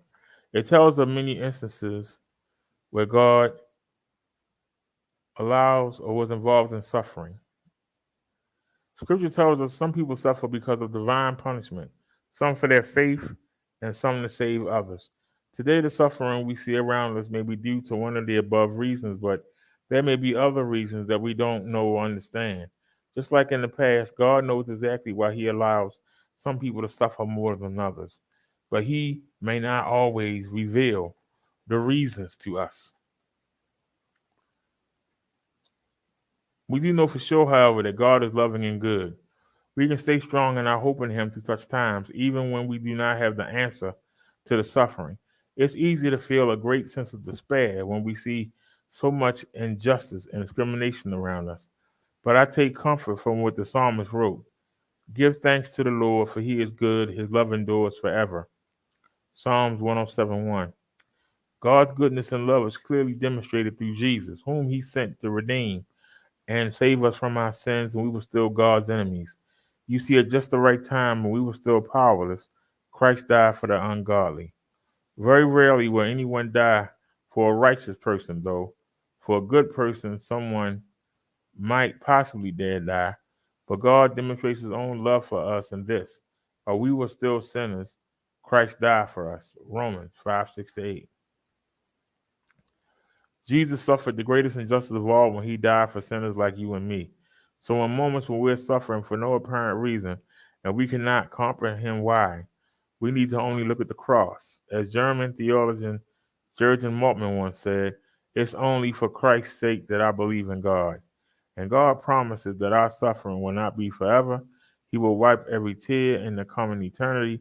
There will be no more death or mourning or crying or pain, for the old order of things have passed away. Revelation 21:4. Because of Christ, we can rest our faith in the good and loving God. Despite not knowing why some people suffer more than others, God is there for them as He is here for us through Jesus.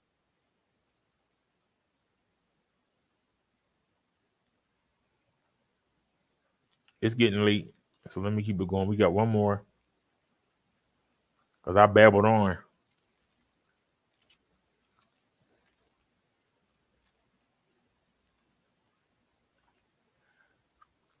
Why is there suffering? I like to explain as clearly as possible why there is suffering. There is something that religions are asked to explain. This is something that religions are asked to explain, but have failed to explain adequately or have given unhelpful or even harmful explanations. Often, punishment is the reason religions give for why there is suffering. Supposedly, you, humanity, are sinners, and therefore you are doomed to suffer and have little chance for true happiness in this life. So, if something unpleasant happens to you, you may assume you're being punished by God for something you did. And being imperfect like everyone else, you can easily imagine ways you've fallen short and possibly incurred the wrath of God. This explanation is obviously inadequate and untrue, as innocent babies and children sometimes experience challenges or difficulties they couldn't have brought upon themselves. And just as frequently, many people go unpunished for their crimes. Animals also experience difficulties such as accidents, illness, aging, and death. So are they being punished as well? The fact that suffering exists in life leads people to conclude their life is unfair, that God is vengeful, punishing, unjust, or cruel, or that there is no God, no higher intelligence behind life. It seems that there should not be any suffering, and it's difficult to understand why there is. Why would God create a world so full of suffering? No difficulties encountered in life, no difficulties encountered in life are not the result of being punished by God. Difficulties are part of life. They are part of having a body and living in a world of form, a perishable world. All life comes and goes. That is just a reality. That's just how life is. Accidents, aging, illness, death are not punish are not punishment. Even difficulties you bring upon yourself through bad judgment are not punishment from God, but merely the natural consequence of bad judgment. Life brings you lessons. It doesn't punish you for your failings. But before I continue, I must make a distinction. There are difficulties and there is suffering. Difficulties often cause suffering, but suffering itself is not inevitable. It's possible to have difficulties and to suffer little over them. Suffering is caused by what people tell themselves internally about some difficulty they're experiencing, including simply defining something as a difficulty. Suffering is the experience of unhappiness, despair, depression, and any other negative emotions that human beings experience, such as anger, hatred, jealousy, envy, guilt, resentment, and fear. This is suffering, and you can create these negatives by believing certain thoughts. Although you may or may not be responsible for the difficulties you experience in life, you, not God, are responsible for any suffering you experience around those difficulties. And this is one of the most important lessons you are learning as a human being. You and only you are responsible for your suffering, your internal state. Therefore, you and only you can make yourself happy. This is actually good news. It means that you have the power to be happy in this life rather than suffer. There's an easy explanation for this type of suffering, which I've spoken about in every book I've written through this channel. You are designed in such a way that you suffer. You have been given an ego, which includes the voice in your head that causes you to suffer because it misperceives life and approaches life from fear rather than from love. So, in that sense, you aren't even responsible for your suffering. Your ego is. The voice in your head is full of lies and partial truths, and when you believe those, you suffer.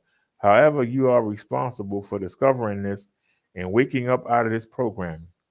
Oh, haven't I been saying that for the longest time? Nice to hear somebody else say it. But today, I want to say more about why this is. Why you were designated this way. It seems like a cruel trick, but it's anything but that. Many of you have heard it said about life that God is playing hide and seek with himself. So I would like to explore this idea with you a bit, since it can be a helpful way of understanding what's going on. There's nothing but God in existence, both before the creation of physical worlds and after the creation of physical worlds. Everything in existence is God manifesting as that. Take that in a moment. Everything in existence is God manifesting as that. Yes, God is manifesting as that table, as that bird, as that tree, as that rock. God is immanent in form. There is nothing in form that is not infused with God. Another way you could look at it is another way you could look at this is that the world of form is like God's dream. Just as your mind produces everything in your dreams, everything in God's dream, the world form, was produced by God's mind. In God's dream, there are characters acting in various ways, but in reality, those characters don't exist, just as your dream characters don't actually exist. There is only one God. There is only God. I'm sorry. Imagine for a moment that you are God and there's nothing outside yourself, and then happily you discover that you can imagine something and experience that as outside yourself. This is the same enjoyment you have in imagining something. Only God's imaginations, unlike your own, can be given a life of their own. But how is that done? First, you, God, make each one of your creations look unique. Then you must program them to experience themselves as separate from you and distinct from others. This is the ego. It is the programming that causes you to believe that you are separate from God and distinct from each other. Then the sense of being a distinct individual is further enhanced by endowing each individual with free will. Every individual is allowed to choose what God and God's infinite wisdom and love might not choose. Every individual is allowed to do something other than what God would do. After all, if an individual did not have free will, he or she would always choose what God would choose. So free will, by definition, is the ability to choose something other than what God would choose. In this way, God is able to explore and discover what happens when the characters make various choices, including unwise, unloving, and harmful choices. What happens if every possible choice is allowed? The ego is what allows God to play hide and seek with himself. The ego allows God to have an experience that God would not otherwise have. Just as you are interested in having experiences, God is interested in having experiences. Many of you choose to have challenging, adventuresome, and risky experiences, such as climbing mountains, just to see what happens and how you will handle such a challenge. This is God within you choosing this. God also chooses lots of comfort and enjoyments in life too, not only challenges. God is making every possible choice through human beings and thereby gaining experience, wisdom, skill, understanding, new knowledge, and other things that God could not have attained any other way. Acting, another other way is important. Maybe some of those experiences God would not choose to have twice, but God is willing to have any and every experience at least once, because there's always something to be gained from every experience. Human beings are God's experimental slaves. Although God is experimenting, exploring, and experiencing through every creation, because human beings have free will and an imagination similar to God's. Human beings offer God very unique and interesting possibilities. In hearing this, people naturally bring up the most horrific experiences humanity has had, such as the Holocaust and other human caused tragedies. Yes, God is willing to have these experiences as well. Being victimized is one of the ways people are pointed back to love very quickly. How easy is it to see the importance of love and kindness when you so dramatically see the results of love's opposite? Those who had such an experience become great lovers of life, goodness, and justice in their future lifetimes. Most human beings, although separate from each other, have a natural empathy that allows them to relate and learn from other people's mistakes. The horror of the Holocaust lives on in most people's hearts, whether they experienced it or not, or just heard about it, as a warning and example of what can happen, but what must not happen again. In the end, God's wisdom and love will rule, even in human society. No matter what people experience, they will return to love and will have gained wisdom along the way. People gain this wisdom through suffering, because suffering is painful. And this pain points them in a different direction. If being hateful results in pain, and it always does, then being hateful will eventually, if not immediately, result in one not repeating that behavior. And make no mistake, those who cause pain to others are also in deep pain before, during, and after they inflict pain on others. It may take them a while to learn to behave otherwise, but everyone eventually does learn this. Because you are of God, you can never be divorced entirely from your divine nature. And that is part of God's design. Although God chooses to have all types of experiences, God does not wish or choose to get permanently lost in a limited viewpoint of the ego. However, temporary losing himself is necessary to explore life as fully desired. You are made of love. You came from love and will return to love. The story of your many lifetimes is ultimately one of victory over fear and hatred and the return to love. Along the way, you are discovering at every turn the power and importance of love and the hell of its opposite. And that is also part of the design of these lifetimes. Your lifetimes as human are not only about having every possible experience as a human, but also about discovering that there is only wisdom and love behind all of it. Love is all that's ever existed and will ever exist. It is the great good news that is cause for celebration. There is nothing but goodness behind life. There are no bad guys, only players who have lost their way and are making bad choices and are harming themselves and others. At some point in your evolution, you were one of them, but you learn to behave differently. Everyone is learning and everyone is teaching, and it is possible for you to be happy and to know your true nature no matter what your circumstances. Thank you for being open to this message. This is perhaps the most difficult teaching to convey, and I hope I provided at least a glimpse into this great mystery called life. Alrighty. I told you I get them at random. We got 2 short ones, and that was a long one. I got to go to the bathroom, so give me a second, y'all. Let me play something real quick.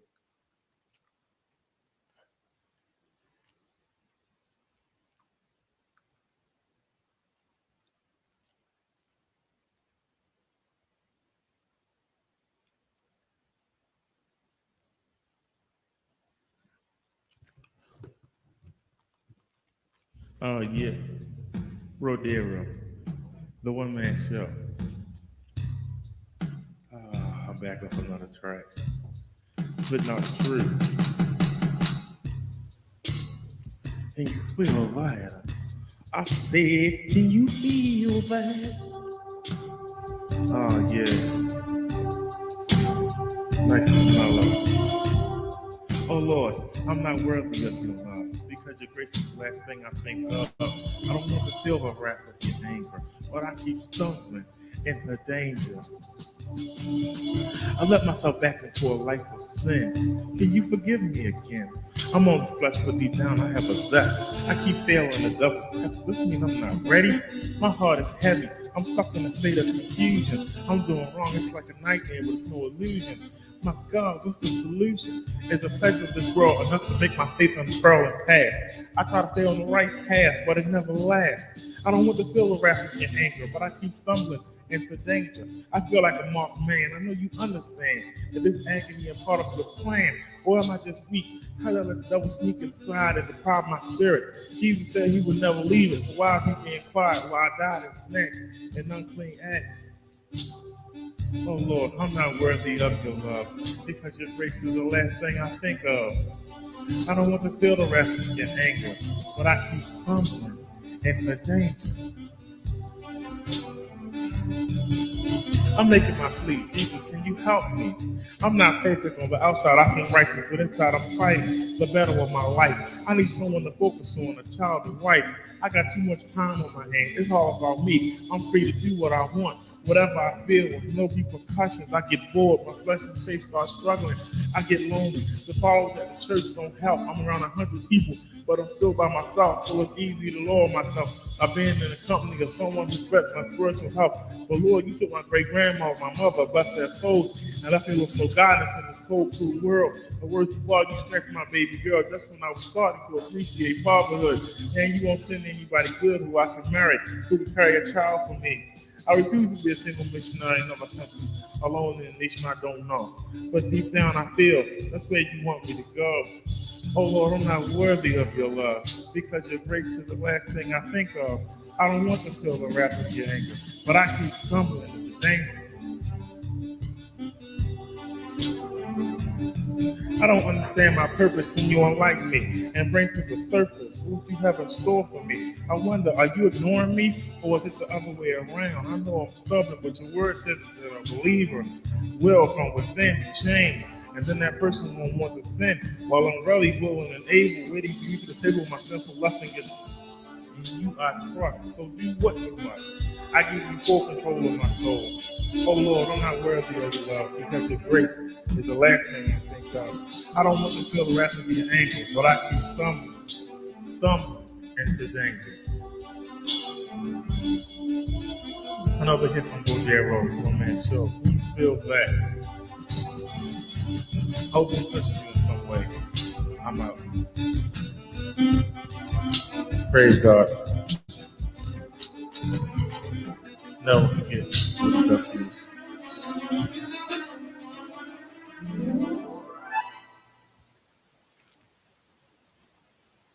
Alrighty, I'm back.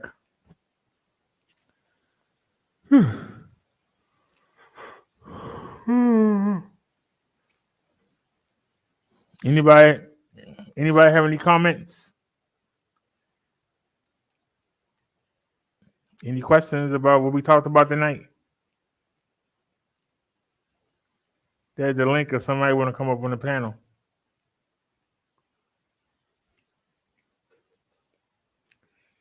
It's 15 minutes before 12. I'm going to go ahead and push the e-bikes. This will be the first show we're not going to have no copyright thing. We haven't showed any videos. Oh, The first, what is the variant called? Omicron. The variant, the new variant has touched down in the United States. Of course, it had to be in San Francisco. Guy flew out the country, went back to Africa, and brought it back with him. He wasn't feeling well, so he went to the doctors, and they discovered it. So he's on self quarantine, and everybody he came in contact with supposedly is on self quarantine. So we'll see, y'all, but it's here. It's here. The new variant is here, and the dude had both shots. The dude was vaccinated. He's not in any danger of dying. But even vaccinated, he still picked up the mutation.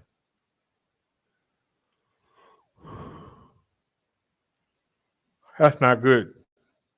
Even vaccinated, he still picked up the mutation.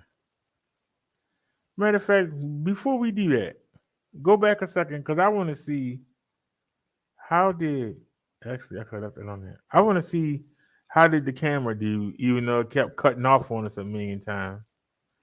I'm curious to know how did it do?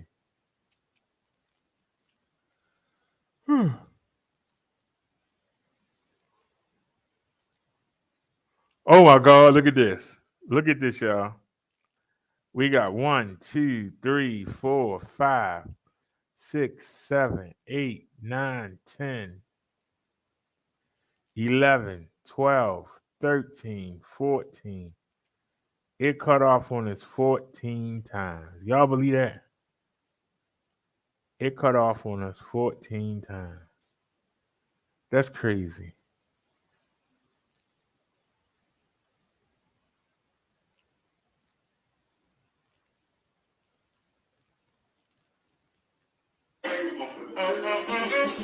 Don't want to hear, don't listen. When you get locked up, you know what I'm saying?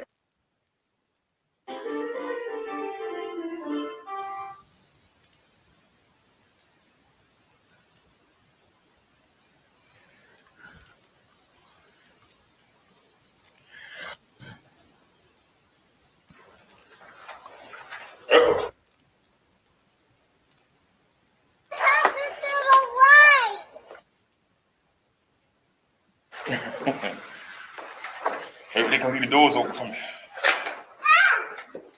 Hello. How you doing, Junior? How you doing, sir? I'm not gonna hit you up. Thank you, sir. Yes, sir. You gonna leave that door open too, buddy? Appreciate it.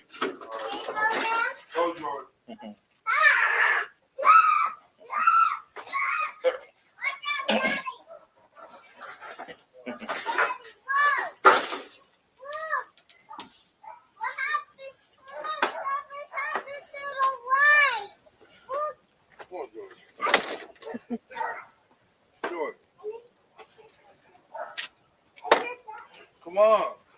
Yeah, you need to do it. Come on.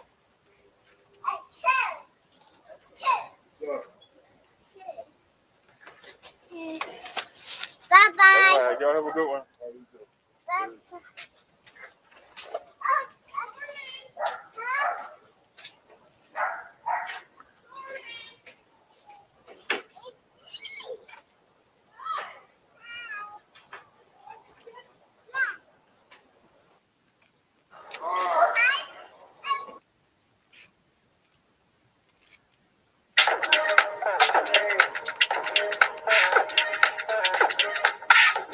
So we got 1, 2.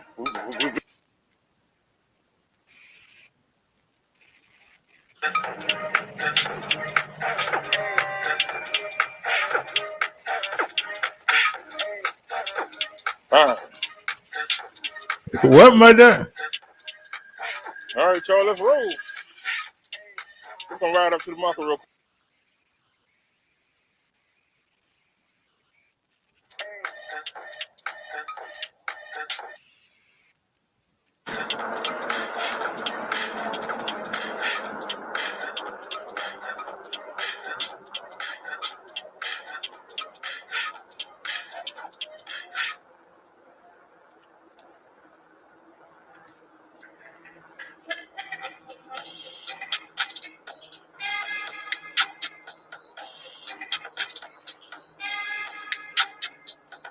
I want to see how the new lights did.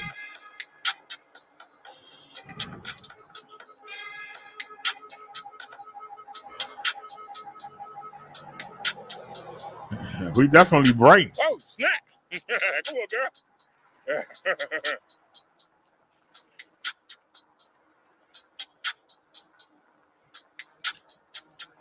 Instead of turn, I went straight.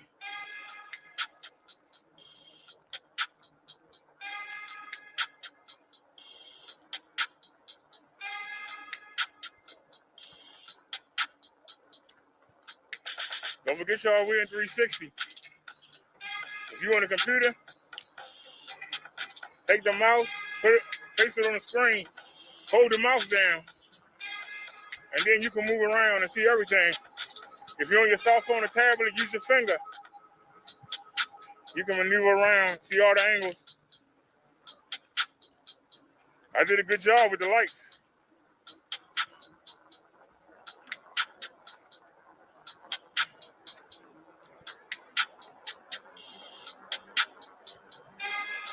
See, we still going uphill.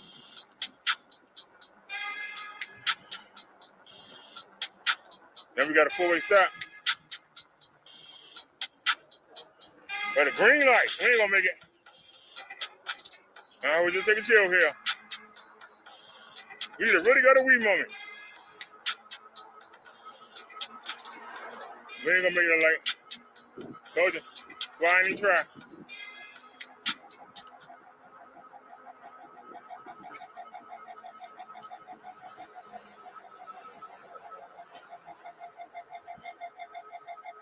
Can you build me one, my duck? Heck no. Now, I could have made that. I'm mad now. I could have made that.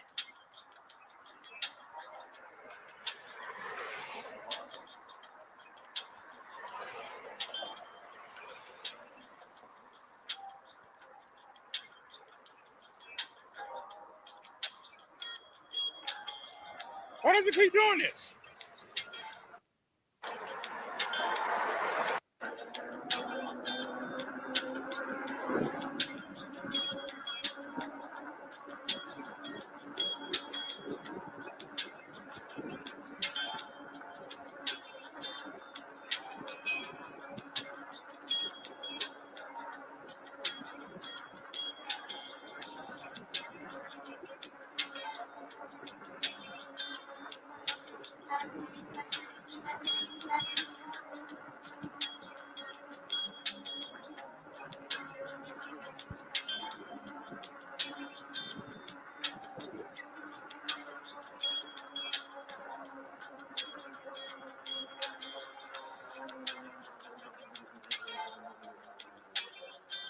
Four-way stop sign. Time for the wee moment. Time for the wee moment.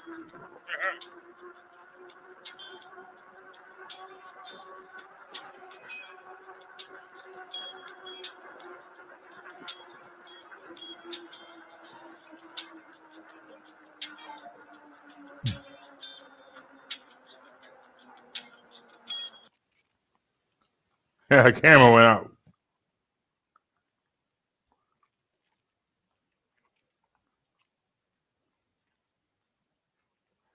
This lasted 3 seconds? We back. And no, we're not.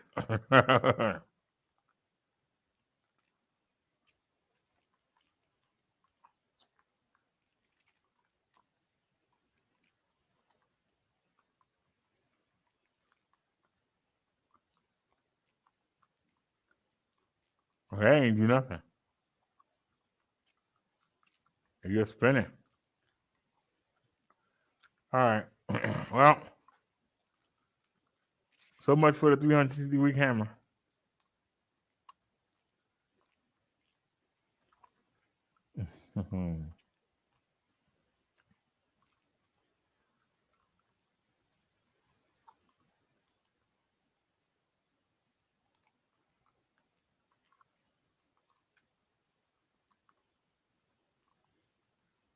All right, so let's get to the e-bikes. Now let y'all go. It's getting late.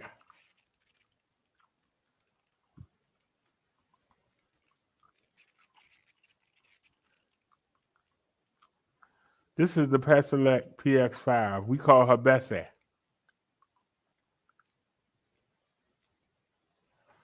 Having this bike is like having a good horse, you know. Marsha is more like a racing horse. But if you want a good, reliable horse to pull your wagon, this is the bike for you. It doesn't have the frills that the GS9 Plus has, but it's damn dependable and it's good. This is a good bike here. I know because I own one. I'm looking right at it.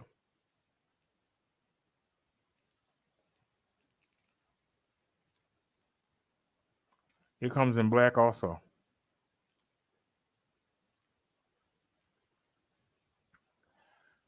Now this bike, as good as it is, the features on it are pretty much standard. This is a no frills worker. This is a good cargo bike. It's a good worker. Not so much for showing off, but it's a good worker. You got 20-inch, 4-inch wide fat tires. You got fenders. It comes with a rack. You get a seat in you get a light in the seat. You got a front headlight. You got front suspension. You got rear seat post suspension. 7-speed Shimano shifter, 10.4 amp hour battery, black and white color display, mechanical disc brakes. This is a damn good bike right here. And guess what? I can get you this bike dirt cheap. Let me get you the linky dink first.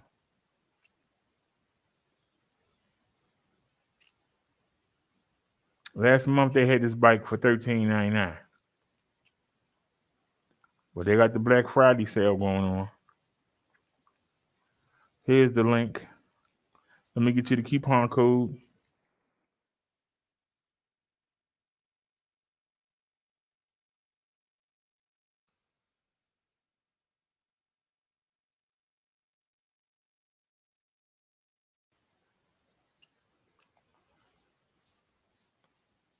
There's the coupon code. Let me show you what to do with it. You can get yourself one of these bikes. They're asking $11.99. Hit buy now. Put my coupon code in.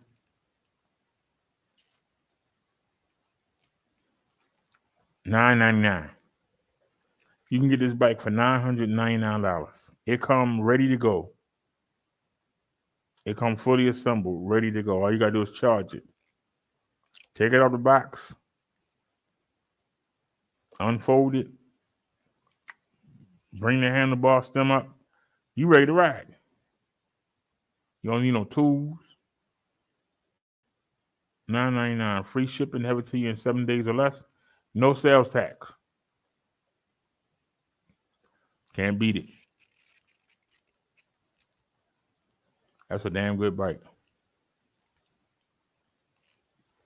If you want a little bit more, that was the Pedelec PX5. This is the PS6. I want one of these.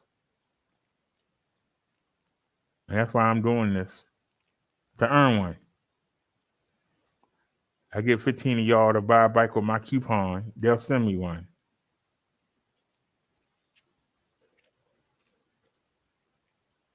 Yeah, it'll fit in your back seat. Either one of these two foldables I'm showing you. Now, this is the upgrade. See, Pedelec know how to do an upgrade. See, you get the same 20-inch fat tires. That's where the similarities in. Because you get a heavy-duty rack. You get a headlight, but you get a tail light. When you hit the brakes, it light up that the cars know, but behind you know they're slowing down in the day and night time. Instead of a 7-speed Shimano shifter, this got an 8-speed Altus. And it's not a turning like the other bike I just showed you. This is an Shimano Altus 8-speed. It doesn't have a suspension seat post. It got a full frame shock. So everything benefit from the suspension, not just your behind. It's got a 12 amp hour battery instead of a 10.4. It's got a color display. Instead of mechanical disc brakes, it's got hydraulic brakes. This bike got everything. And guess what? The other bike I showed you had a 500-watt motor that peaks at almost 800. This is a 750-watt motor that peaks at almost 1100. So, yeah, you paying a couple more dollars, but look at the premium features you're getting. You're getting the good features. Let me get you. I think this is the best value. You're looking for a foldable.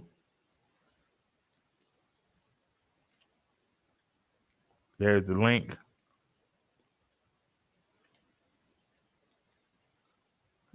Let me type it in my coupon code.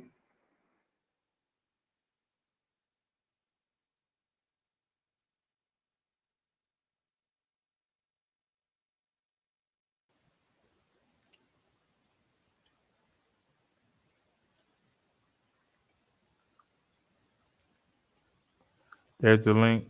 PS6. There's my coupon code. Let me show you what to do with it. Like I said, it comes in black also. I want a black one, but I'll take a green one. Yeah, I want that sexy black.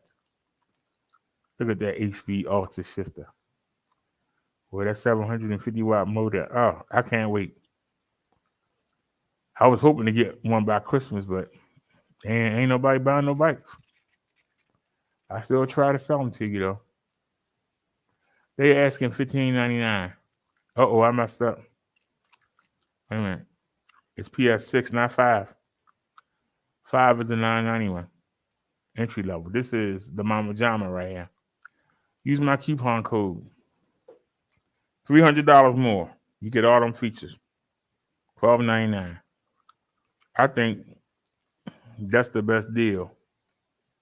You want to be cheap, get the $9.99. You need a foldable. And hold on, I need to fix that in the chat. Hold on.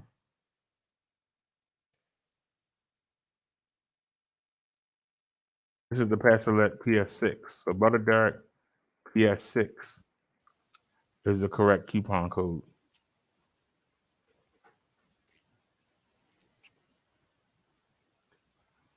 Now, if you want something a little flashy, you want a mountain bike, you don't want a foldable.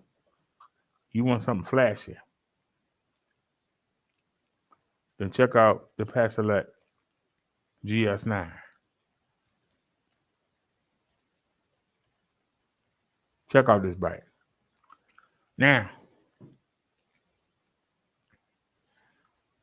we waiting on Mud Duck to send us some pictures or video.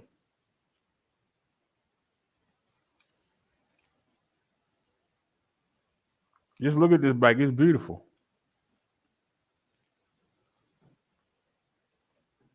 And it comes in 2 different colors.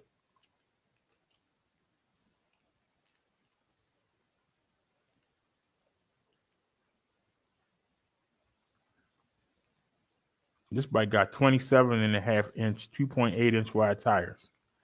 It's got front suspension. It's got rear flex frame suspension. You hit a bump, everything moves to absorb the bump for you. It's got an 8-speed Shimano shifter. It's got hydraulic brakes, 13 amp hour battery, a color display. And look how clean it is. Does not look like an e-bike. It's got a 500-watt motor that can peak at almost 800 watts.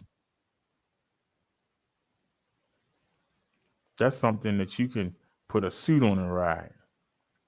It just says class.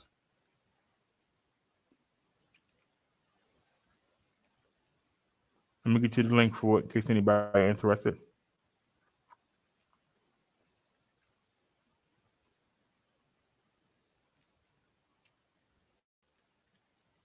There's the link. Let me type in my coupon code.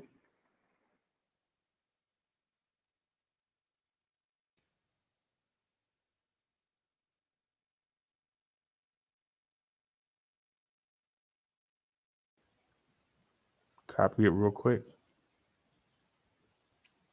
All right, there's the coupon code if y'all want to get that sexy bike.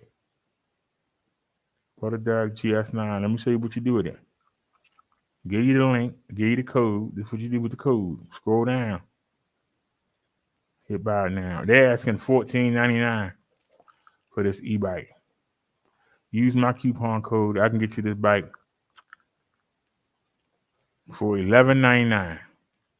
Hydraulic brakes, 500-watt motor, 8-speed shifter, 13 amp hour battery, color display, 27.5 inch, 2.8 inch wide tires, $11.99. $11.99. If those features ain't enough for you, let me show you the mother load. This is the queen of the hill, the mother load, the mother chode. This is the Pasolak GS9 Plus. The bike I just showed you with the GS9, this is the upgrade. This is the GS9 Plus. Well, you can look at it and see what the difference is. Look at them fat tires. You just saw me riding the bike before I started this a couple minutes ago. I was riding this bike. 26-inch wide, 4-inch wide fat tires, like riding on pillows. You got the same suspension that the bike I just showed you had. It's got hydraulic brakes. It's got an updated color display. The bike I just showed you got a color display. This is a more updated one. And guess what? That's where the difference is in. This got a 14.5 amp hour battery. This got a 9-speed shifter. This got a 750 watt motor, not a 500 watt like the bike I just showed you. This has a 750 watt motor that can peak it over at 1100 watts. Look at this bike. Look how clean it is. This looks like an e-bike to you, even with them fat tires on there. It still don't look like an e-bike.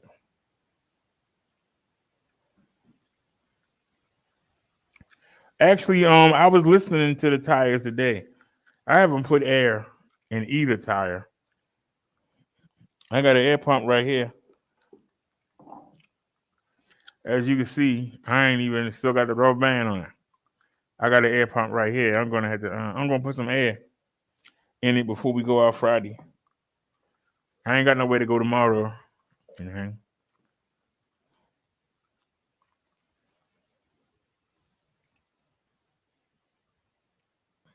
Let me get y'all the link for this bike.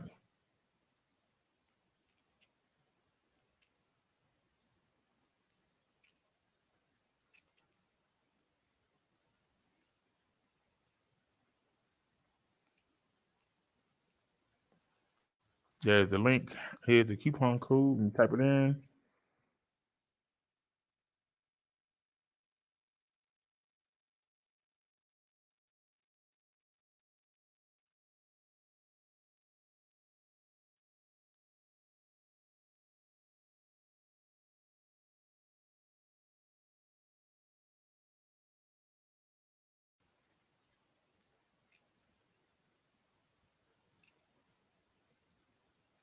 There's the link, and this is my coupon code.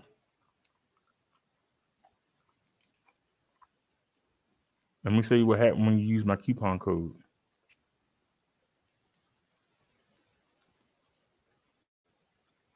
They're asking $16.99 for a 9-speed shifter, 26-inch, 4-inch wide fat tires, hydraulic brakes, 750 watt motor that can peak at 1100 watts, 14.5 amp hour battery. I can get you this bike. $14.99. $14.99, ladies and gentlemen. $14.99.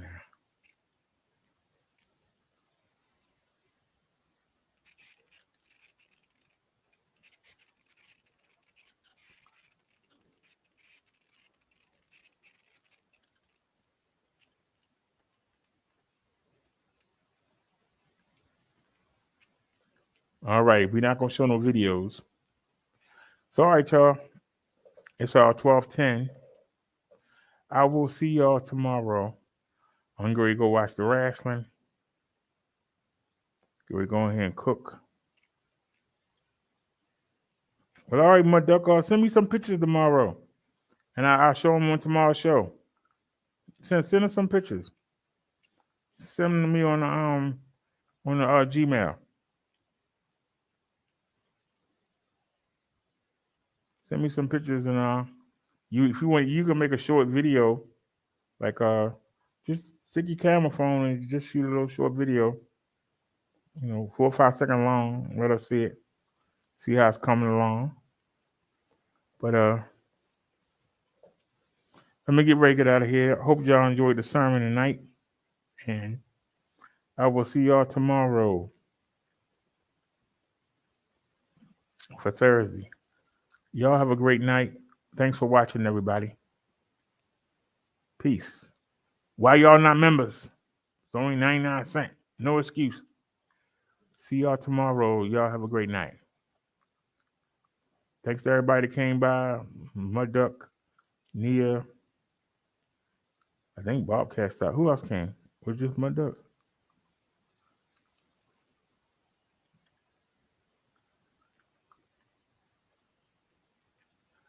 Yeah, I don't see nobody talking but you. Ava was here earlier. Thanks for coming by, Ava. Like I said, I might have ticked some people off. That's my job. Make you think. Make you more aware. Now, you can go ask your preachers, your pastors, some of the things that I showed you tonight. Go ask them and see what they say. I might have pissed some people off. Hey, the truth is the truth. If the truth pisses you off, stop doing what you're doing wrong. If you hearing the truth makes you upset, stop doing what you're doing. If you're doing right, don't nothing bother you. If you're doing wrong, that's when you get in your feelings. Peace, everybody. We out. See y'all tomorrow. Have a good night. As Neil would say, see you soon. As I say, I see y'all tomorrow.